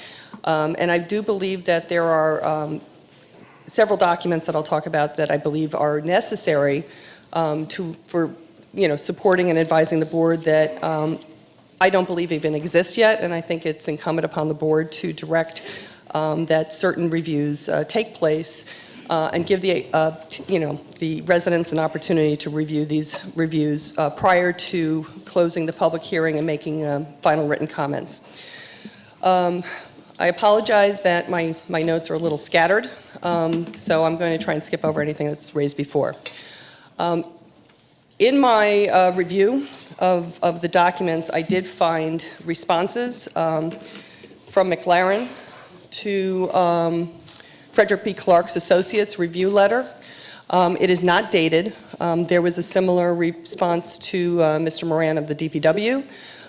It is quite obviously a response to a review letter that went into a lot of detail with respect to some prior review of the EIS. And you can't really understand these responses out of context. So without having the initial review letters, it's very difficult to read or even understand these things. I was told last Thursday by Mr. Stolman that he would be working on compiling the FP Clark various review letters for this project. I've received only one letter under FOIL recently, which is the recommendation to accept the EIS as complete, which as a review of the content, is it sufficiently comprehensive for the public to start reviewing it? I wouldn't disagree that there's a lot here to start the review process. What is absolutely missing is any form of actual review of the EIS and recommendations to the board regarding the actual plans. Now, back in 2014, April of 2014, there was an FP Clark, and I'll provide these, April 21st, letter from FP Clark regarding the initial zoning request that was very good. It's exactly the type of town planner analysis of a rezoning request. It went into great depth of various comments, secret issues, EAF review issues, and it was actually rather pretty critical. There are a couple of the recommendations that did come out of this that have taken place with respect to the overall EIS, but what we don't have and what we need to have is an update of this nature prepared by our town planner that goes into this level of detail and more. Because now, this was before the EIS, and now we actually have an EIS. Additionally, back in, I actually stood before the board and submitted a letter prior to the scoping for the EIS in February of 2015. I raised a number of questions on behalf of Rosa for Rockland regarding this being an inappropriate way of approaching comprehensive planning. Specifically, I asked for a number of things in bullets, providing a report or analysis of development that has occurred in the town of Ramapo since the last comprehensive plan. I don't think that you can consider any amendment to the comprehensive plan, even a spot amendment like this, without looking at and reviewing, the old comprehensive plan comprehensively. That's very important. What has happened since 2004?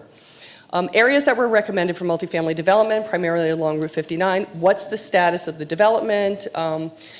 There were extensive areas that were zoning changed to allow for medium-high density development. What is the status? We need to know before we make any additional changes, and particularly in the absence of a comprehensive plan, what is the hidden inventory? What's the hidden potential under our existing zoning for new zoning if nothing happened? Not on this property. That's all you're looking at right now is what about this one property? But the issue is if we did nothing else in the town of Ramapo today, how much more development would there be? Which is all the developers have invested, they have certain rights, and you certainly don't want to use up traffic capacity, water capacity, sewer capacity, and any other financial impacts on the town for the benefit of one developer by rezoning to the detriment of other developers who may be sitting on investments or they have properties that have the potential for rezoning. Where's the analysis of the housing need for the existing residents of the town of Ramapo? It's very important for us to understand who we're building for, and simply basing an amendment of a comprehensive plan on a population study is not sufficient. I think it's very important that we take care of the people within the town of Ramapo, but we have to see where that takes us. We have to understand the unique needs, and I think it's important for everyone's children, including those in the area of Hillcrest, to have an appropriate place to be able to come back and live near their parents. So that's absolutely important. There are existing apartment complexes that are in need of redevelopment, and I've seen some of these have been in the process of redevelopment, but maybe more of those areas should be considered.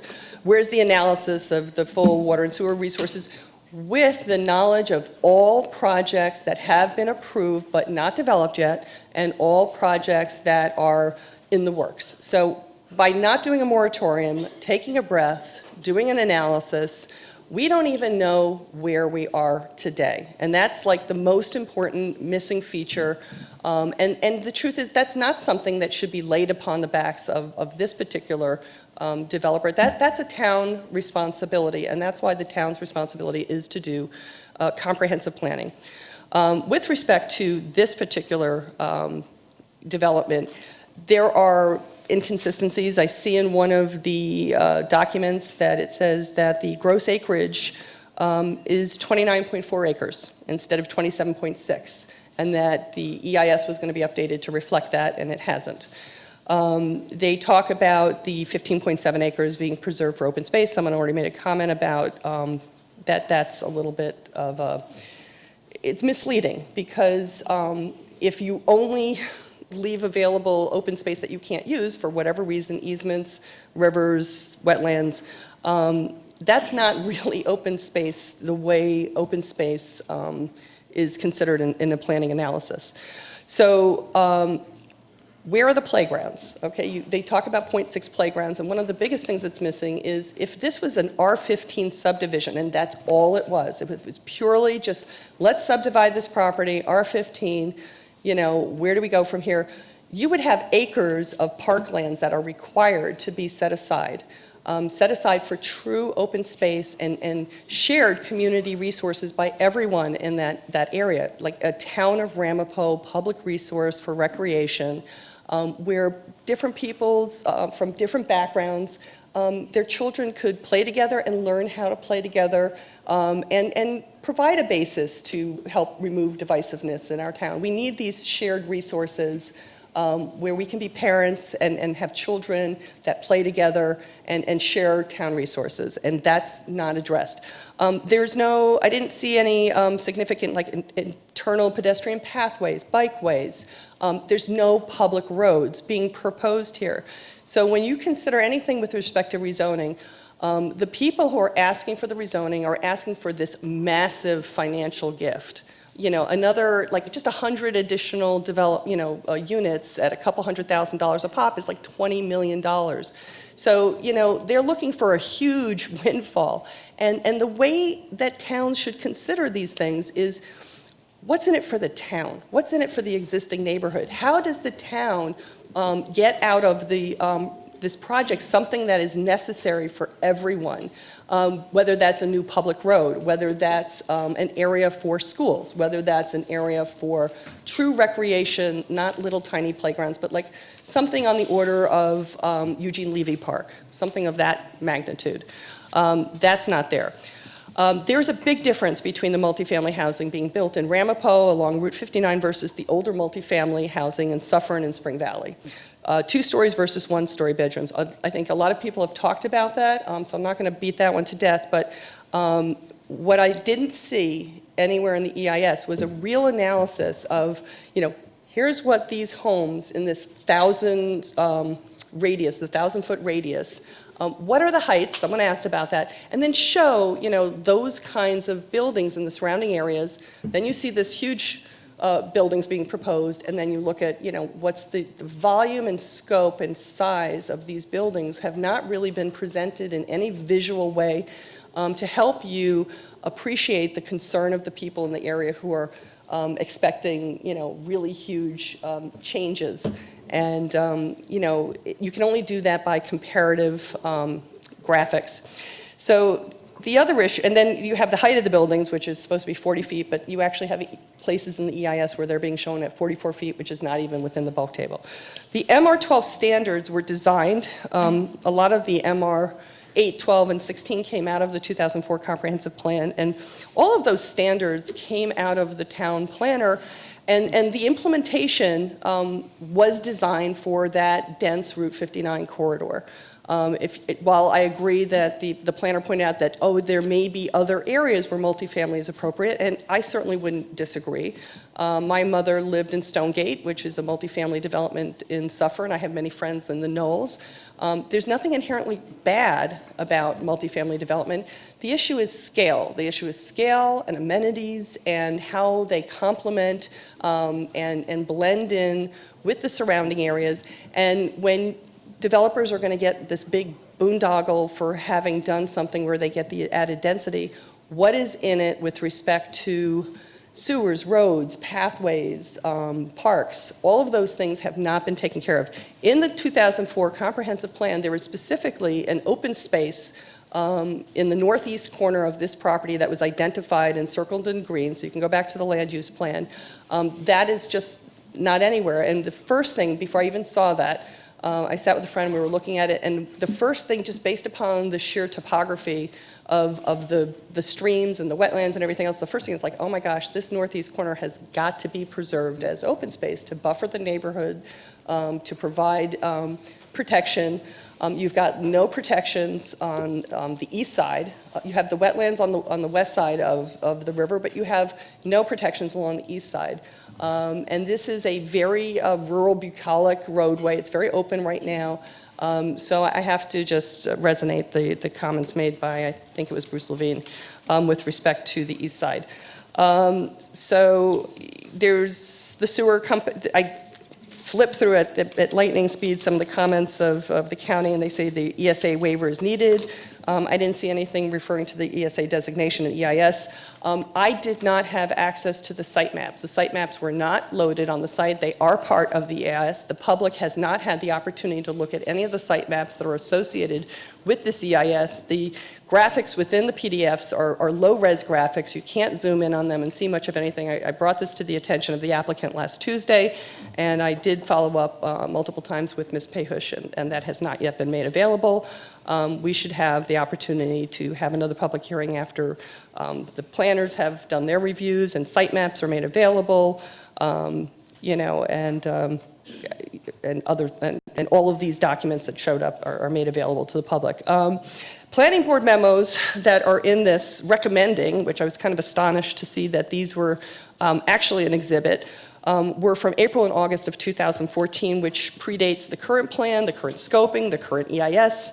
It was a different plan.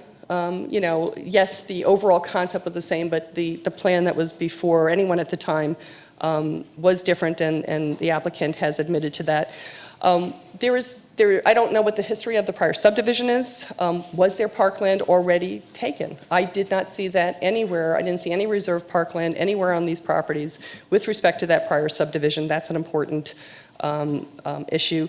So, in terms of the calculation of the parkland, just R15 alone, I came up with about 1.6 acres. So that's an acre more, which is substantial above and beyond the 0.6 that was allocated. Now, if you're going to consider basically quadrupling at minimum the number of units in the area, if you were going to start with a 1.6 acre property for all the kids and the people and everybody else, certainly increasing it from that 1.6 would be a good place to start. And those numbers, if you have 2 acres reserved for parkland, well, then you don't have 2 acres times 12, or whatever you come up with. With respect to, analyzing, I do agree. It was good that they had to analyze the under existing zoning, what's the clustering. Obviously, clustering is less developmentally intensive, and it's cheaper in general for developers to cluster. So there were comments made earlier with respect to, and comments in the EIS that an R15 development could not be built in any environmentally sensitive way. I think that's false, and I think that that should be stricken from any future EIS. As far as the wetlands, you have another project. This reminds me of another project, and I think people know what I'm talking about with respect to there's extensive wetlands. We see them on the pictures. They do overlap the easement, so thankfully some of them are going to be preserved. It is my understanding, based upon reviewing things, that there has been no field delineations that have been confirmed. I personally don't have a tremendous respect for the person who did them in the first place. This is a desk check. It doesn't mean it's accurate, and it has expired. So in terms of doing any kind of rezoning consideration, it's because these things get deducted from the net lot calculations and things of that nature, it's important to have those numbers right.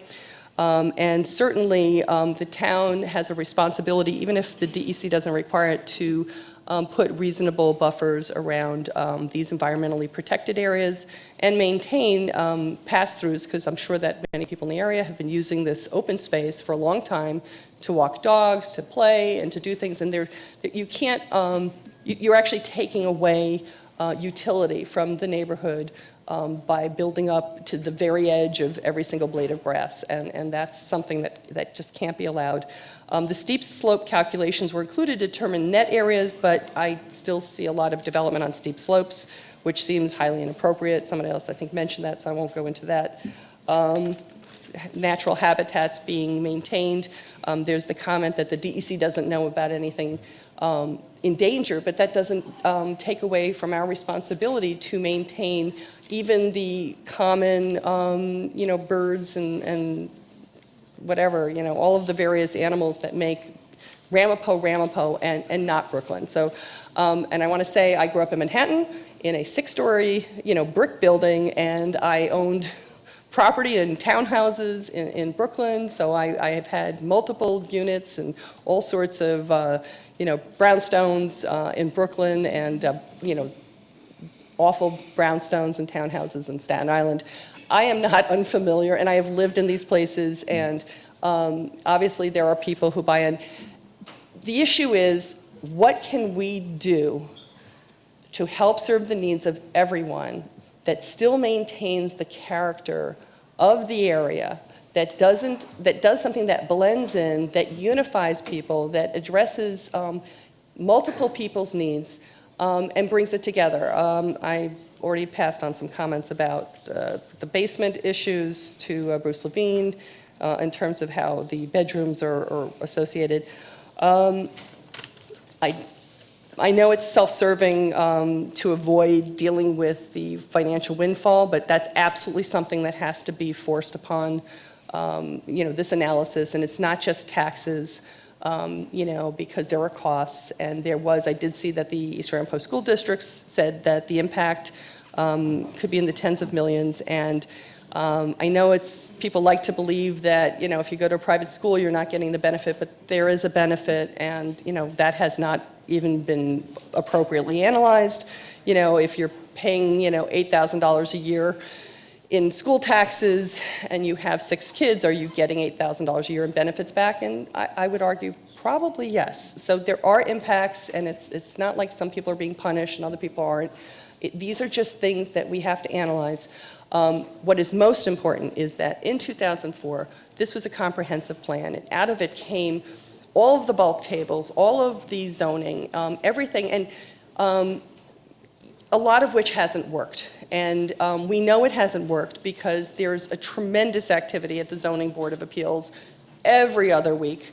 And I know, Mr. Supervisor, that you know this firsthand. So it is imperative to find out what's not working with what we have comprehensively before we start taking a bad solution and continuing it.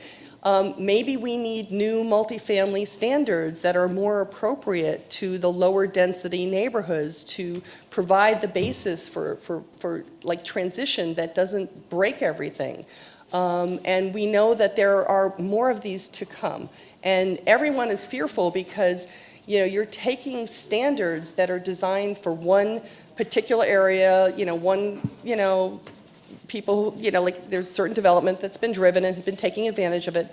And the concern is that there's a phrase that's used before the planning board and the zoning board all the time. This is by right. I hear that phrase all the time, by right. This is my right. My right is to do things. My right is to build up to the edges. And it's unfortunate. We don't have a good planning board and zoning board that are pushing back and helping to soften and deal with it. And this is something that we have to accept, and we have to analyze, and we have to take stock of where we are and see, what's driving it, because, there is a really serious opportunity to do something that will work and help provide, additional housing where it's needed, and also to say, these are the wrong places. This area, this particular spot in Hillcrest is arguably the worst area of Hillcrest. It just is. That's just what it is. If you make an amendment to the comprehensive plan for this one little area that is the most environmentally constrained area, then why would you not do it for every other parcel in Hillcrest? This has a huge domino effect. You know that you have a single developer who started this, and I know that everyone's like, okay, you better go get somebody else so it doesn't sound like spot zoning, but it is spot zoning. It's spot zoning when you're making this to their benefit, to the detriment of the people directly across the street. And so what's going to end up happening is you'll have a ripple effect.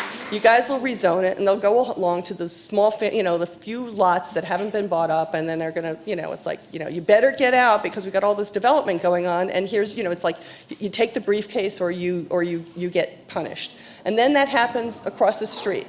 And then it happens across the street. And that's the big argument that's going on. Tomorrow night in the ZBA, you have inappropriate use variances being requested because people are like, well, hey, across the street in this other zone, people are doing this, and I want to do that too. And you've got people rezoning through the ZBA because nobody is doing comprehensive planning, and what's happened is the entire concept of zoning, the entire idea behind protecting all the different needs has been eradicated, and now you have it's like nobody even knows how to implement the law. And so I'm imploring you to take a breather. I think it's okay. I don't think you should waste this developer's money. I think this was, this planner spent a lot of time, and I'm sure they spent a lot of money because this was the trick to kind of move forward. But I think it's your responsibility to not waste their money. It's your responsibility to say, you know what, stop, this is not going to work. Work with the community, figure out a plan, do it very quickly, move forward, don't punish them. If they wanted to come forward and say, hey, we want to develop according to the zoning, we're going to, take advantage of laws that happened since the last comprehensive plan that allow development on 10-acre properties, and came along and said, you know what, we're going to give this huge thing back because we want accessory houses. We're going to give something back. We're going to do something for the town to maybe double what we could do, and we're going to provide real services. Well, I'd be the first person here saying, like, that would be a refreshing thing to hear from a developer in the town of Ramapo. And these are the opportunities that we are missing because there isn't real leadership, and I think that you promised that there should be. So I think I talked about the parklands, I talked about the need for FP Clark reviews, somebody talked about the tunnel at the south end of Pascack. I will have an opportunity to tell them. I'm going to submit some of these old documents because I think it's really important that they're in the record, and I think it's actually really imperative that the town, not the applicant, the town has their planner reply. Like, we need to address these issues. The time is now. Thank you.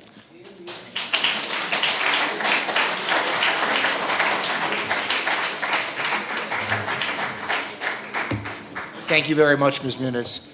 Next, we're going to hear from Larry Zayden. Mr. Zayden? Okay, we're going to move on then to Virginia Gentil.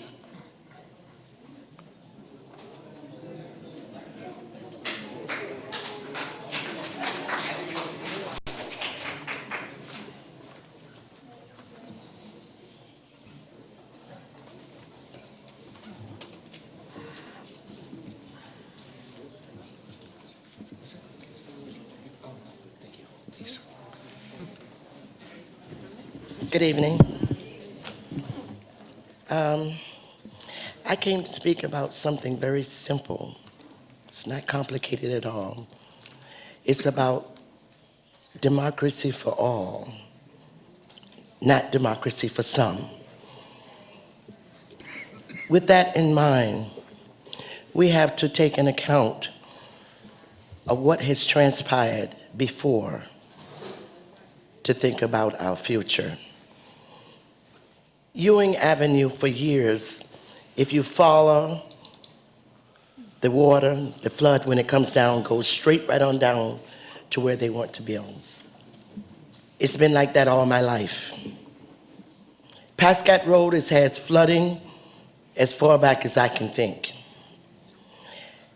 The county is in a position to give recommendations, and I think that they should be adhered to, because they have the experience.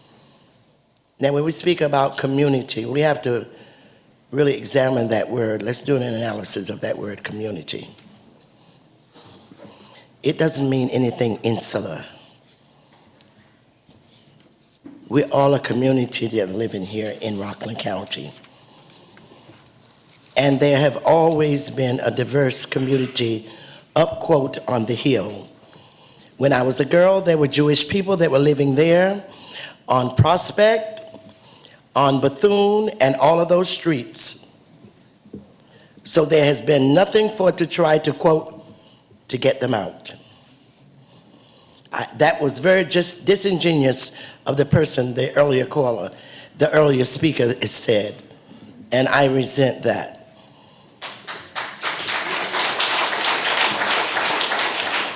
In that same vein, we knew how to do what was civilized.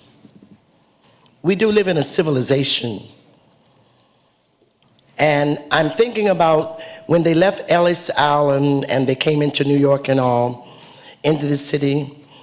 Eventually, there were places called settlement houses. There's still one there, Henry Street. It was to teach people how to be American. I think the way that we are now, we need to have a settlement house to teach people how to live in suburbia.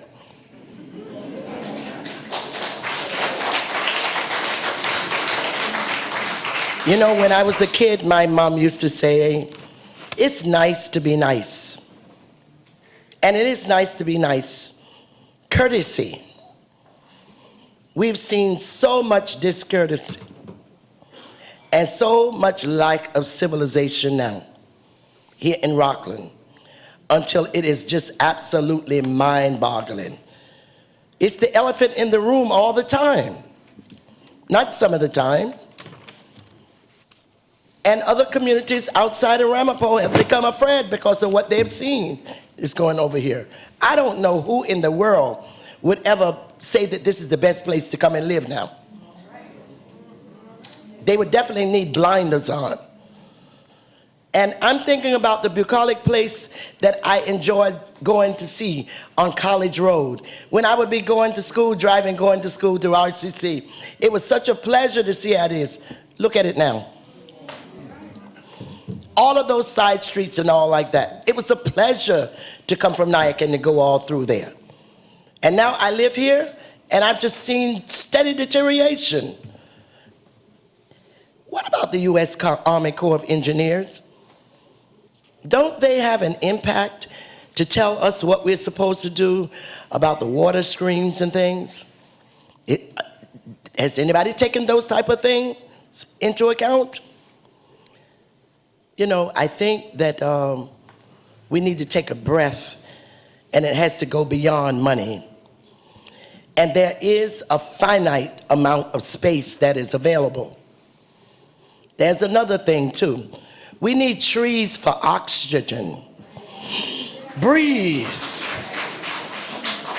And trees are being cut down all over the place in droves. Case in point, Summit Avenue in Spring Valley at the end of the block. More than 100 trees have been cut. They're working at 5:30 in the morning. You can hear the trucks backing up going to the end of that block. I don't know what they're building there, but it must be a monster because it's huge, all the trees and logs that they've taken from there. We would all like to have and live in peace, and I think that we need to have some account for the many and not just for the few. Thank you.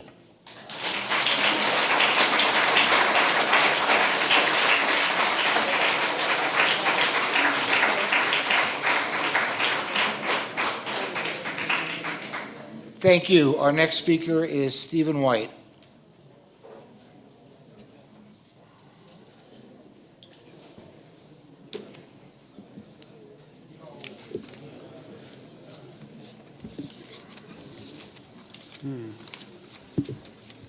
Go up? No, I gotta bend down. Okay. Can everybody hear me? Yeah? Okay. I think I'm too tall for the microphone. So this evening started out with the lawyer for the developer saying that the public will have opinions and feelings and that he will present evidence.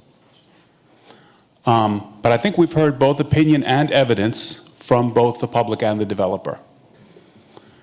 And I think what this board needs to do is to work through all the unstated assumptions that are in the presentation from the developer. I think people are justifiably concerned that this board is not really interested in evidence. I'm not sure if this board believes that segregated housing is a bad thing. It would be nice to hear a statement from the board that the town does not approve of segregation and will take a proactive stance to prevent further segregation.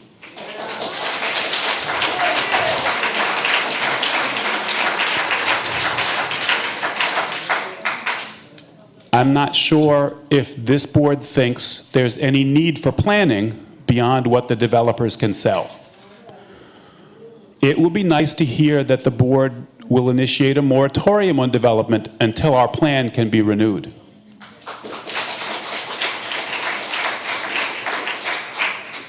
So a lot of the evidence that's been presented tonight is evidence I have personal experience of.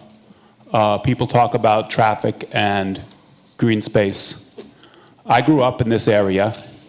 I used to play in these woods that are going to be developed. I think one of the unstated aspects of the plan was that there are no pictures of the property as it is now. And I think that you guys really should have a look at what it is that's there. There are many mature trees on this property. And how many will be cut? I saw a presentation saying it would be a minor impact. I don't know how many mature trees cut down is considered to be a minor impact. So when a breeze blows from this wood, it blows cool and fresh. And a catch basin can't do that. The Pascack Brook, it's been stated already, I think, is a drinking water source. It flows into the Woodcliff Lake in New Jersey. The Pascack Basin has already been severely compromised. The Woodcliff Lake Preservation Association, New Jersey, has maps showing how much of what formerly used to be natural wooded areas in the basin that feeds their lake has already been destroyed and developed. So I think that's another factor that needs to be taken into consideration. There was also mentioned by the developer that there's a crisis in housing. But I feel the crisis we have right now in housing is a crisis of overdevelopment.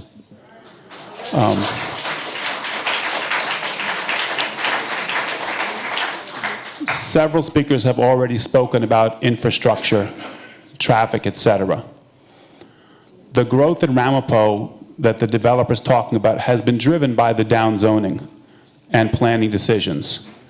Other Rockland towns that have had more responsible planning haven't experienced this level of unsustainable growth.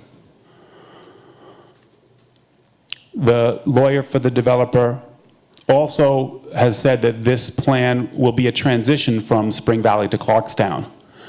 Spring Valley planning, as others have stated, has been a disaster. And a transition from a disaster is a plan for another disaster.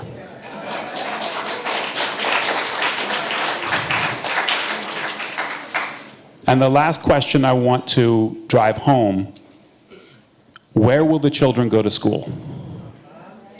There are already children in unsafe trailers because developers are allowed to build housing with no clear plan for that part of our infrastructure, which includes schools. And so I think that should also be, that's also an unstated assumption inside the plan of the developer, that there would be some place for these hundreds of children to go to school. That's all I have to say for tonight. Thank you very much.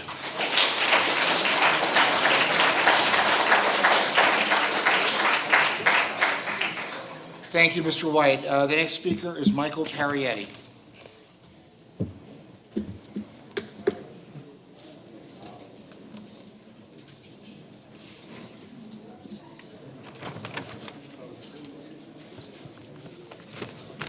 Good evening. I'll try to be brief. I know the night is long. I don't really know where to start. I'm a member of the Rockland County Planning Board. We voted this down unanimously on a number of different grounds. I think the first thing to point out is that this was not included in the town's original master plan, the comprehensive master plan, and now you're trying to insert it, and it doesn't really meet any of the criteria that would have been required under that original master plan. There's 8 criteria. You really only meet 2 of them. The rest are, the presentation by the developer, you have to take that for what it is. It's a puff piece. It's propaganda. It had all these things about transportation. One of the biggest detriments to this plan is it's not near any mass transportation. And the closest mass transportation of any kind is over half a mile away, which is what studies show is how far people will walk to get to mass transportation. It's not on any major roads, so there's no traffic infrastructure to support this kind of a plan. What else? There's no, the presentation talked about shopping, and the shopping districts are nowhere near there. So it doesn't really meet the criteria. I think it meets the criteria of some developers, as people have said, that want to make a lot of money. So I really don't think it's appropriate on those grounds. I should also point out that the presentation talked about how, well, Ramapo, it's got the highest population increase in all of Rockland. And so therefore, you have no choice but to meet that demand. And it showed the population growth of other towns. And one thing I can tell you about those other towns that have a more moderate population growth, they also have reasonable, responsible, and functioning planning and zoning boards that don't just approve high-density housing willy-nilly. And the thing is, and that's why they don't have that. So it's like a self-fulfilling prophecy. Once we build this, well, then the population should be even bigger, so we got to build more. I mean, I think in reality it shows that we should build less. Okay, you've reached your limit, you've maxed out. It's time to stop building high density. I used to live in a town called Ellicott City in Maryland. You may have seen it on the news. The place is developed wall to wall with apartments and condos and townhouses and everything. And the last couple of years, they had these catastrophic floods that have ripped down the main street and drowned people and destroyed. And you know what they recently did? They finally had a meeting and said, you know what, we've been developing between, but they've canceled all development in that town. I think that's what we need to do here. I'd also say, you know, I do think, you know, they talk about we need a master plan. I do think there is a master plan here. And it's you can see it right in the plan. The plan is obviously, this housing is catering to that of the religious community, all right? And it really does not have anything in it for anybody else, despite the fact that it's in close proximity to Spring Valley. And I think that's part and parcel of this whole plan. It's an attempt to cause a dramatic demographic shift in the population of the town, because we know historically that the religious community will vote in a block, which gives them tremendous political power. And that's really what's happened. They showed that the population has increased dramatically in the last 15 years. Well, we know about 15 to 20 years ago, the religious voting bloc in the at-large system that we had has taken control of the town board. They've stacked the planning boards and the zoning boards with people that are essentially just puppets for their development aims. And so that's why you have all this high-density housing that is directed, you know, it's tailor-made for the ultra-Orthodox religious community, and really no one else is included in the plan. You can see it in many different places around the town. Look at the housing at the end, at the intersection of Main Street and Maple in Spring Valley. And it's unbelievable. It's this beautiful building in Spring Valley, which has got a very large Haitian, African-American, Hispanic population. And it's all gated off, and it's clearly only for members of the ultra-Orthodox Hasidic community.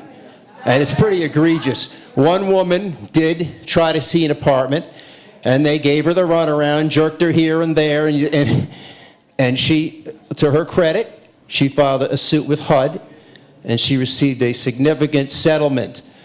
I think, you know, you're going to be facing more of that if you continue on your current course.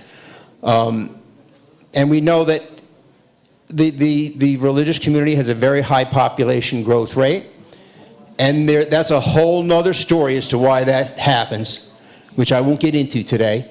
But if you're going to build housing only for that community, well, then of course the population is going to increase at an exponential rate. If you build housing for people that, you know, communities that have a lower population growth rate, you wouldn't have the explosive population rate. So again, you need to you need to approve housing plans that are going to be available to everybody and not segregated. And a couple things I'll say in closing is that I know that this board is just going to go ahead and do whatever they want to do. We've seen that for the past 15 years. You will just brazenly go ahead and probably approve this. Maybe not, but I think you probably will. But this project reminds you a lot of a place called Patrick Farm. Got a big utility thing going right through the middle of it, environmentally sensitive waterways, housing that's tailored to one community and nobody else. And I think you've got some even more powerful forces arrayed against you this time. Okay, remember what happened with that plan? So I think you better get ready to get sued by somebody and fight a long court battle over this one, because I think that's the way it's going. So I think you need to think very carefully before you leap on this one. This isn't 15 years ago, all right? This is a new world. And I should also say that I don't know what happened with the sign-in sheets, but I know there's people that have been waiting a long time. They got here early, they put their sign-in sheet, they've somehow been shuffled to the back or lost. I think that's unfair. We know how long these things go on. People have commitments, they have family members they have to care for, and et cetera, et cetera. We should try to keep a better control of the sign-in sheets. Thank you.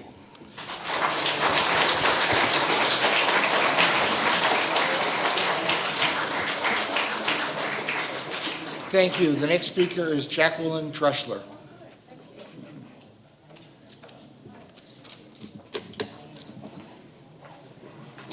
Thank you for this opportunity to speak. I think I was here a long time ago when this first reared its ugly head, and here we are again. So I live in Valley Cottage. I don't live in the community that's affected, but I'm very much concerned about our environment. We're living in very terrible climate change times with storms that really are affecting our land. And this is a very particular sensitive piece of land. This land is wooded land. It's in a floodplain. It has wetlands. There's a brook. There's steep slopes. I cannot believe that the person who was doing the presentation kept on saying that there were no environmental impacts. There's wildlife in there. I'm also very surprised that the town of Ramapo thinks that they could maybe be a lead agency on something like this. For years, we fought against the gasification plant up in Stony Point, where Stony Point wanted to be the lead agency. And that would have been a horrific thing to have happened. The traffic patterns that would have affected all of Rockland County would have been very, very detrimental for emergency responders, and I think we have a similar situation with this. By the way, I'd just like to say, after Ellen Jaffe spoke, she relayed a message to me, which was there's a new update that the Rockland County Planning Board has totally disapproved this as of tonight.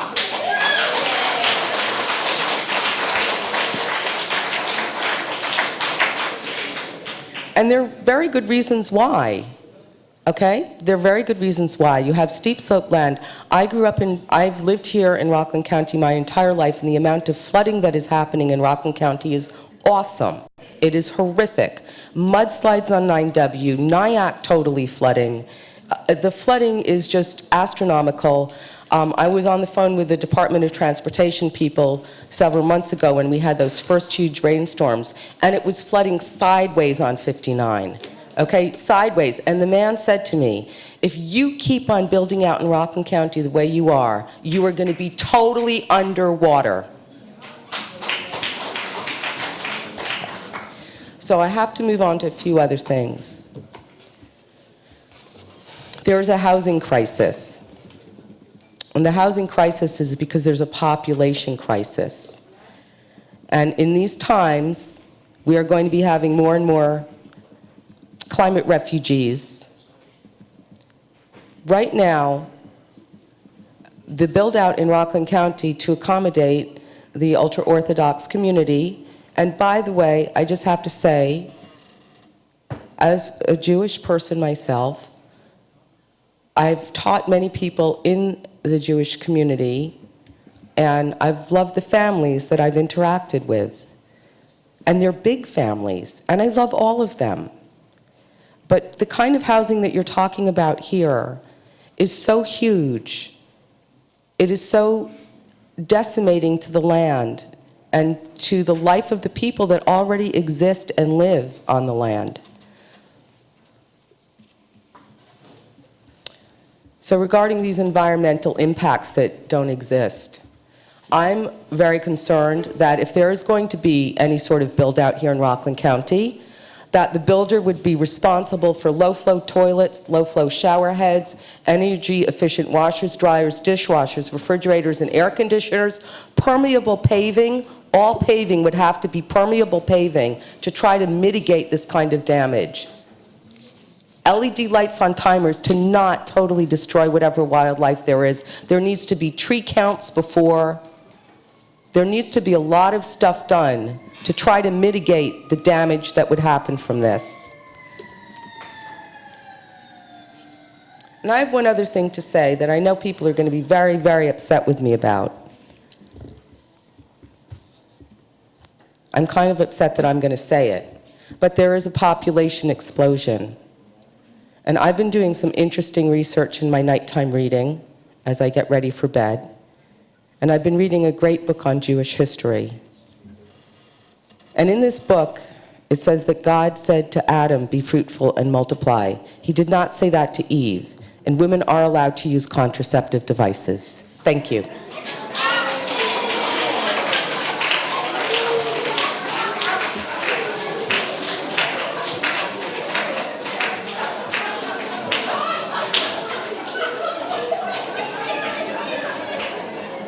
Okay, thank you. The next speaker is Gatel Kallichstein. Is that? No. Ms. Kallichstein? Okay, we'll move on. The next speaker is the Honorable Peter Bradley.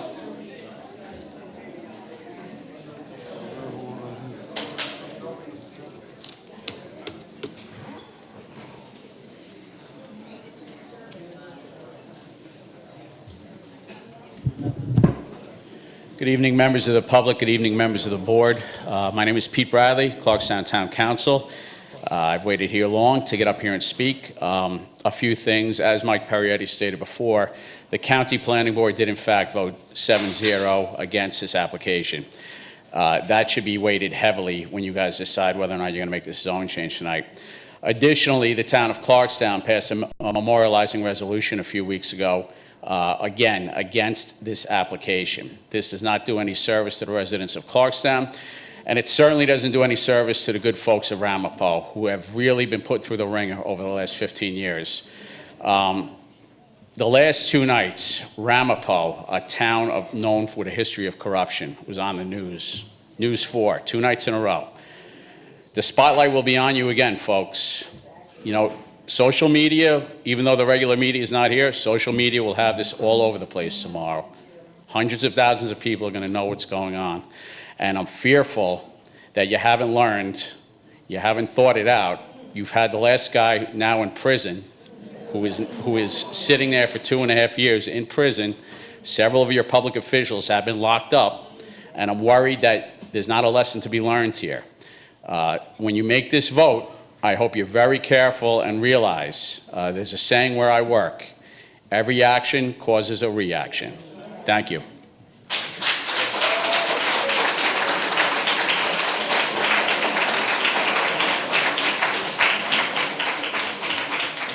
Thank you, Mr. Bradley. And our next speaker is the Honorable Patrick Carroll.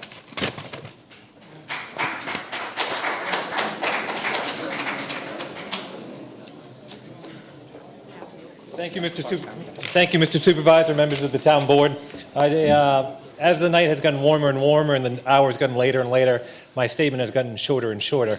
I do want to echo the sentiments of many of the speakers here tonight. And as I was thinking about it, I was thinking with the legislative carry, I said, how many speakers have we had? We've had about 15. Out of those 15, maybe 2 were positive for the development. But when you think about that further, you think about the fact that of those 2, they're both being paid by the developer to get this project passed. I want to reiterate what my colleague on the town board of Clarkstown, Mr. Bradley, said. We passed a resolution on July 10th, 2018, unanimously opposing this development. In that resolution, we affixed 4, maybe 5-page letters to the back, giving the comments from our town planner, who is well-renowned, Mr. Simos, and our deputy director of the Environmental Commission.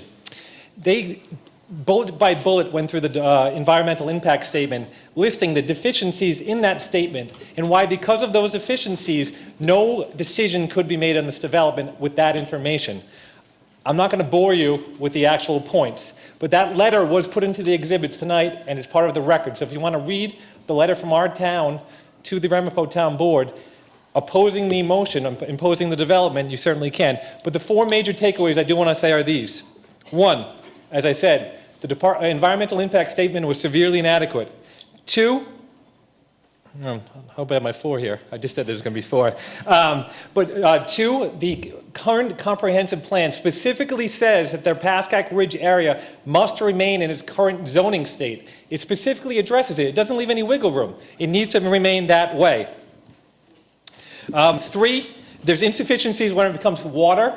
And four, it barely addresses the impact on the East Ramapo School District.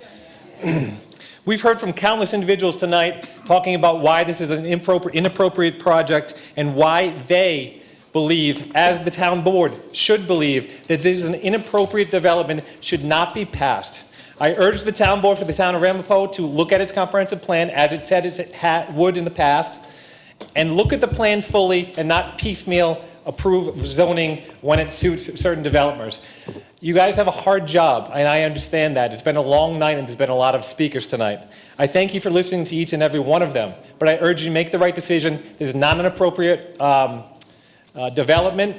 My constituency borders the town of Ramapo. I've walked the streets in Clarkstown that border this development. They are inadequate, and they can't sustain the burden of this development. Thank you.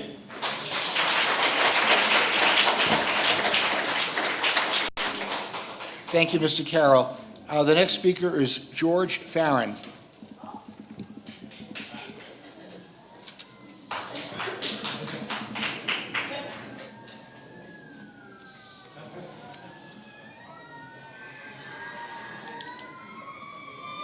Hello, my name is George Farron. I live at Hillcrest at 2 Alexander Avenue. And I'm here because of this perplexing problem we all face today. And it's a shame, and you might, for some reason, think when I'm about to speak that I'm anti-Semitic. Not at all. I wouldn't care if you or any of your families lived next door to me. But that's not what's happening. On the block where I live, homes are being bought. They're being rented to the Hispanic community, which is fine with me. They are happy to be living in single-family homes in a suburban environment, just like I am. Sometimes they don't take care of it that well, and I speak to them, and they clean it right up. They don't know the garbage goes to stay. They don't know it has to have a ribbon on it to have someone take it. And when they learn, they do it. And that's why we moved, me and my wife and my daughter, to Rockland County over 26 years ago, because we wanted to live in a community with Filipino, Hispanic, Black, Jewish. We wanted to live in a community that had all kinds of people. And so it's disheartening. I remember once, I'll just tell this little anecdote and get to what I want to say, just being at the West Nyack, the Palisades Mall, and watching children, not really, teenagers and some younger, being supervised by a man who watched them laughing as they ran havoc over a Christmas tree thing that was there, knocking over the chair, knocking over the gifts, knocking over the tree, thinking it was funny. And this is what I think the community is being taught by your leaders and by you as parents, that other people are less than you, undeserving, inferior. I remember a story, maybe you remember it, back in the 1930s. There was a man who taught the same kinds of things, who told people that certain people are less than us. We are the superior race. They deserve nothing. Now, you're not killing anyone, but you're killing our hearts. You're killing our community. You're separating yourself from everybody else because you think you're different or better. Master plan? The master plan started years ago when you moved here.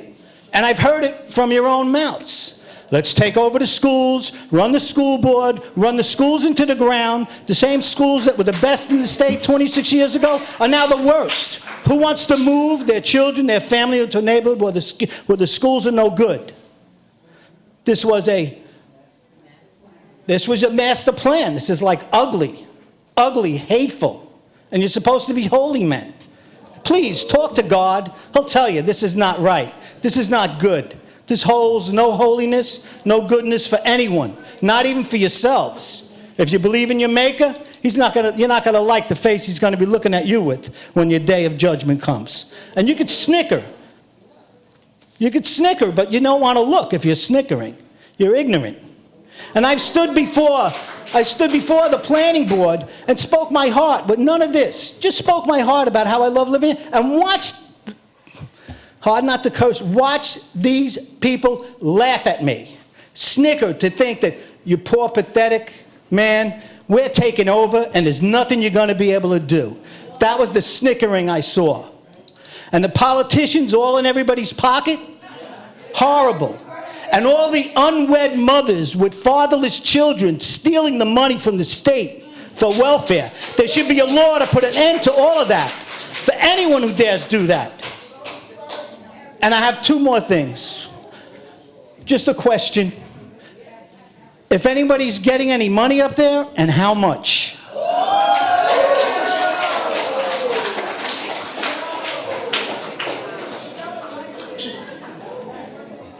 Our next speaker will be Jacob Waxel.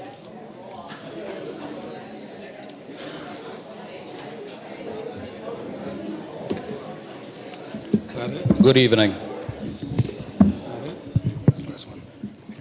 I actually didn't plan to talk tonight. I just sitting here and listening, people coming up and saying we should believe him. You know, I'm not an anti-Semite, I'm just an anti-Semite, you know, that kind of conversation. Usually, you know, when a guy says, I'm not going to lie to you, he's a liar.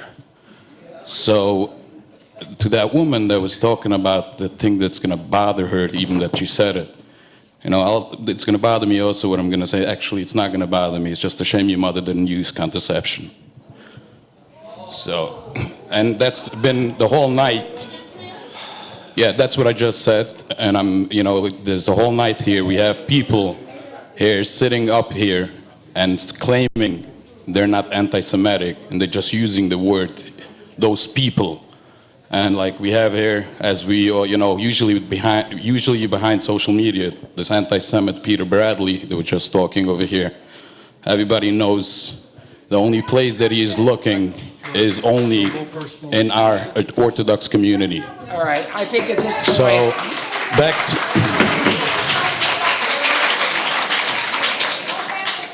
As far as, let me address the board. Let's just address the petition before us.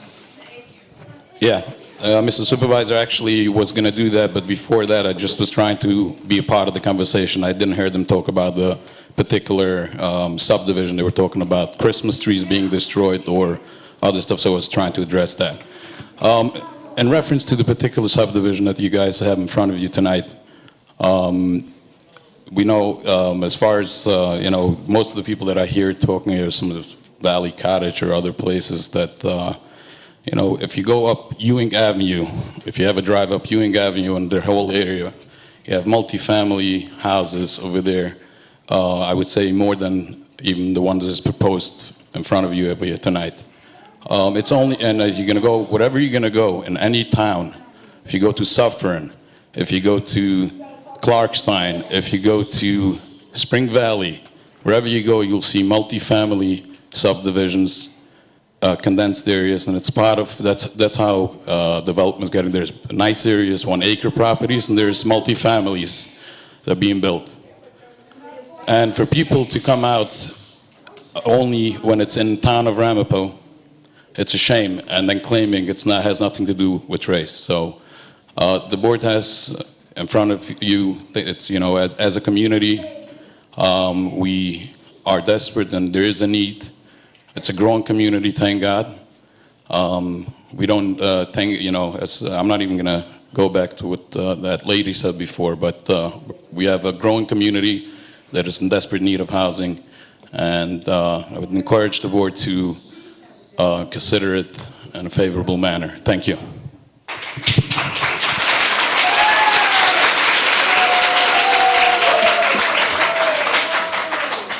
All right, thank you, Mr. Waxhaw.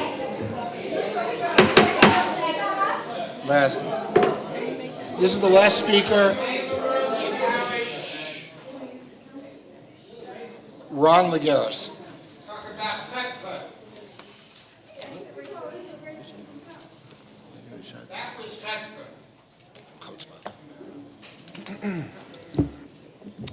Hi, Ron Lagares. I live 13 Linda Drive, Montebello. A lot was addressed tonight, and I don't want to add to it, but I do want to point out something that I think should be brought to everyone's attention. In 2011 and in 2017, there were 2 checks cut, one for $2,000, one for $5,000 from Muncie Lumber to the board. Okay? Now, one of the checks for $2,000 went to Friends of Christopher St. Lawrence. That was back in 2011. Well, we can only use a process of elimination to figure out who that is on the board. 2017, there were only 2 other people that ran for supervisor and town council. You got it. I don't have it with me, but Democrats for Rockland or something to that effect. So there are campaign donations from the petitioner. And for that reason alone, there are at least 3 of you on this board that should recuse yourself from this matter. Thank you.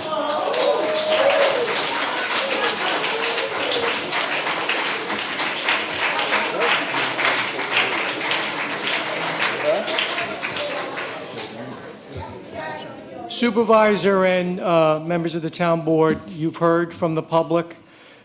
You have before you 3 resolutions. One is to close the public hearing on the DEIS and allow for written comments for 10 calendar days, but I said it will go to the following Monday.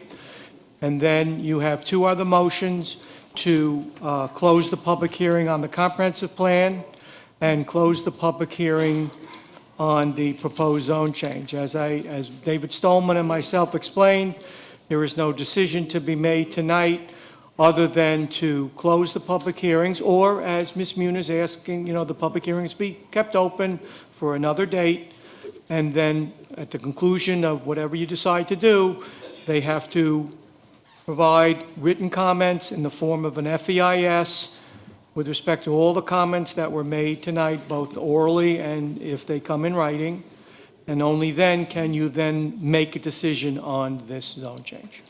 Thank you, Mr. Berman. Is there a motion on the public hearing for the DEIS? Well, it could either way. As Mr. Berman said, it could be a motion to, do we need a motion to keep the hearing open or only to close it? There was, generally, we always propose resolutions to close public hearing. If the board feels they want to keep any of the 3 public hearings open, that's your right as a town board. With the 10-day extension? Well, under the seeker regulations with respect to the DEIS, if you deem proper, you can close the public hearing, but they will have the chance to file any additional comments in writing to the town clerk for the town board to consider for 10 calendar days. But as I said, it'll be that following Monday. And then with respect to the other 2, it's up to you whether you want to keep those public hearings open. If those other 2 public hearings are closed, there will be no additional comment. The written comments will be addressed to the DIS, but as Mr. Stolman said, in reality, the applicant has to address the comments with respect to the comprehensive plan and the proposed zone change because it's part of the DEIS review. It's a pleasure of the board.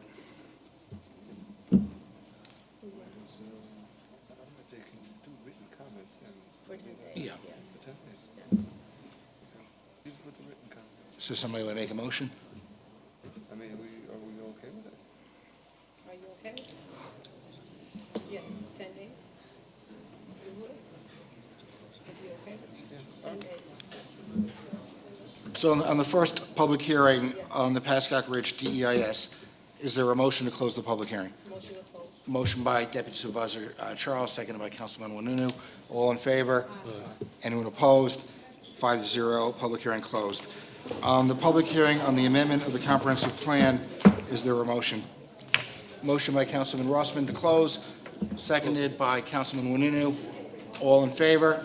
Anybody opposed? 5-0. And last, is there a motion to close the public hearing on the amendment of the zoning law?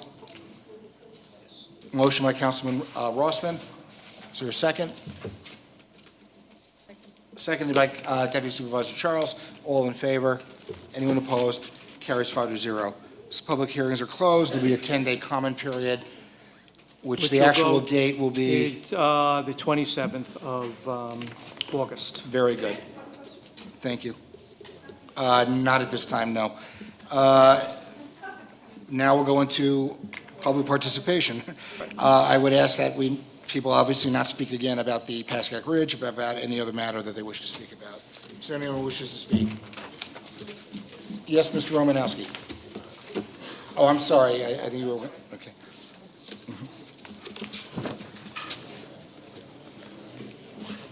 It's Robert Romanowski, 183 Maple Avenue, Muncie. You had a proposal on here tonight on the under finance for cyber insurance, but there's no amount there. How much is that insurance costing the town of Ramapo? That's my question. What was the question? And the second thing, I spoke to you before about this.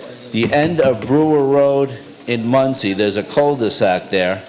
And in the middle of the cul-de-sac, there's white lines painted there for parking spaces. You said you were going to look into this and have Mr. Galante look at it. And no one has done anything about it yet, and it's still there. Did the town approve this parking in the middle of a cul-de-sac? Or was it just put there by someone? I will follow up. I apologize that we haven't gotten you that response. We will follow up. Mr. I don't Roman? know if the board has the number on the Yes, I do have insurance. that. Mr. Berman has that. The We can provide that now.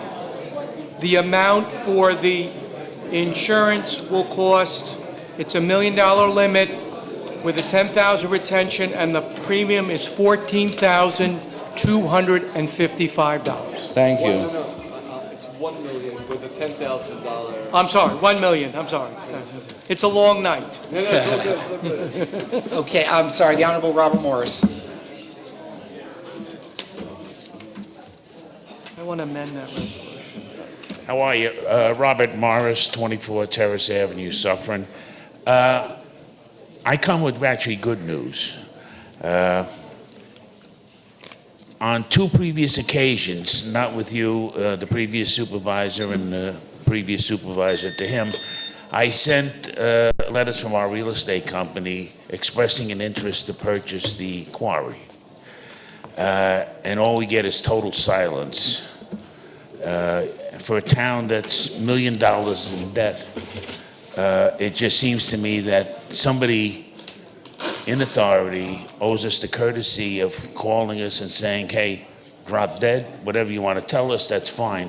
But a response from somebody in a position of authority would be well welcome. And we read an article that you're going to put out an RFP. I'm sorry, sir. We can't hear what you're saying. I'm sorry.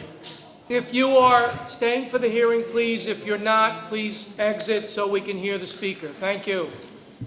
It's my understanding, reading an article in Journal News, that you're going to put out an RFP, which I don't understand why, since Suffern has the zoning on it. But regardless, are you going to dispose of the quarry? Are you going to put it out to bid? What is the plans for it?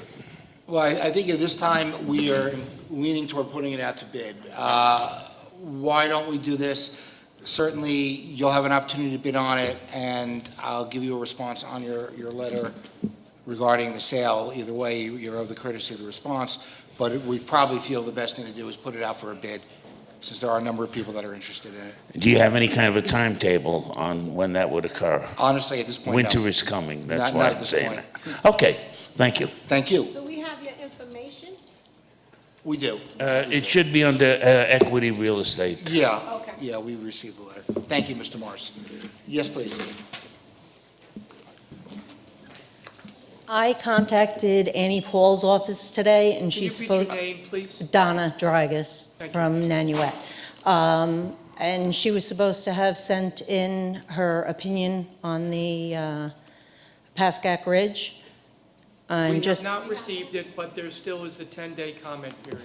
okay, I'll make sure she sends her So comments make in. sure you call her office that she sends it to us. Thank you. You're welcome. Anybody else from the public wish to speak? Ms. Munitz.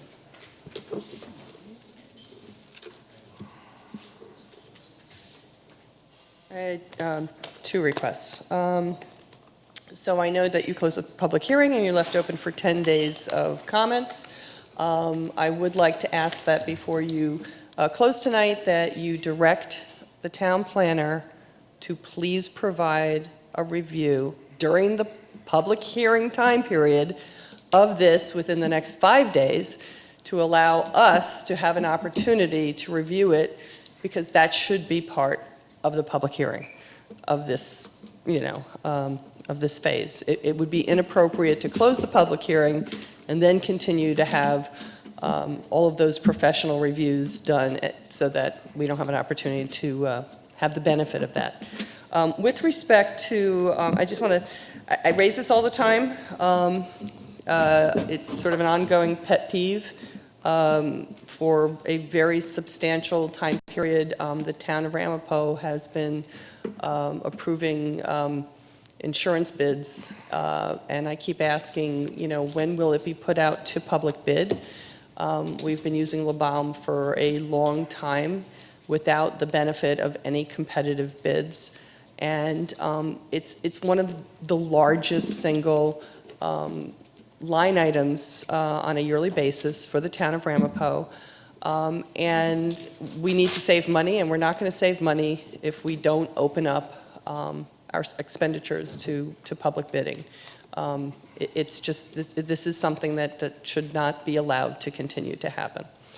And obviously, it's, this is a minor one, this is just a little incremental thing, but it's a pervasive problem regarding, the lack of public bidding process. I know I wasn't here at the July 19th meeting where there was not an RFP, it was a request for qualifications with respect to the Northeast Strategic proposal.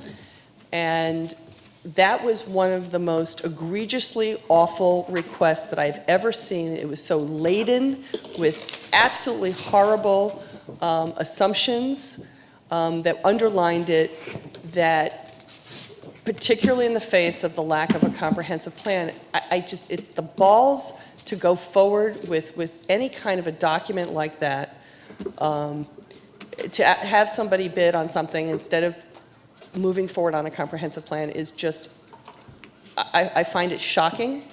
And the fact that it was not done in an RFP basis, but done in a request for qualification basis, I think is just provides some kind of a grounds to just kind of ramrod through, a predetermined solution. And it's just not right. We have to run our town government.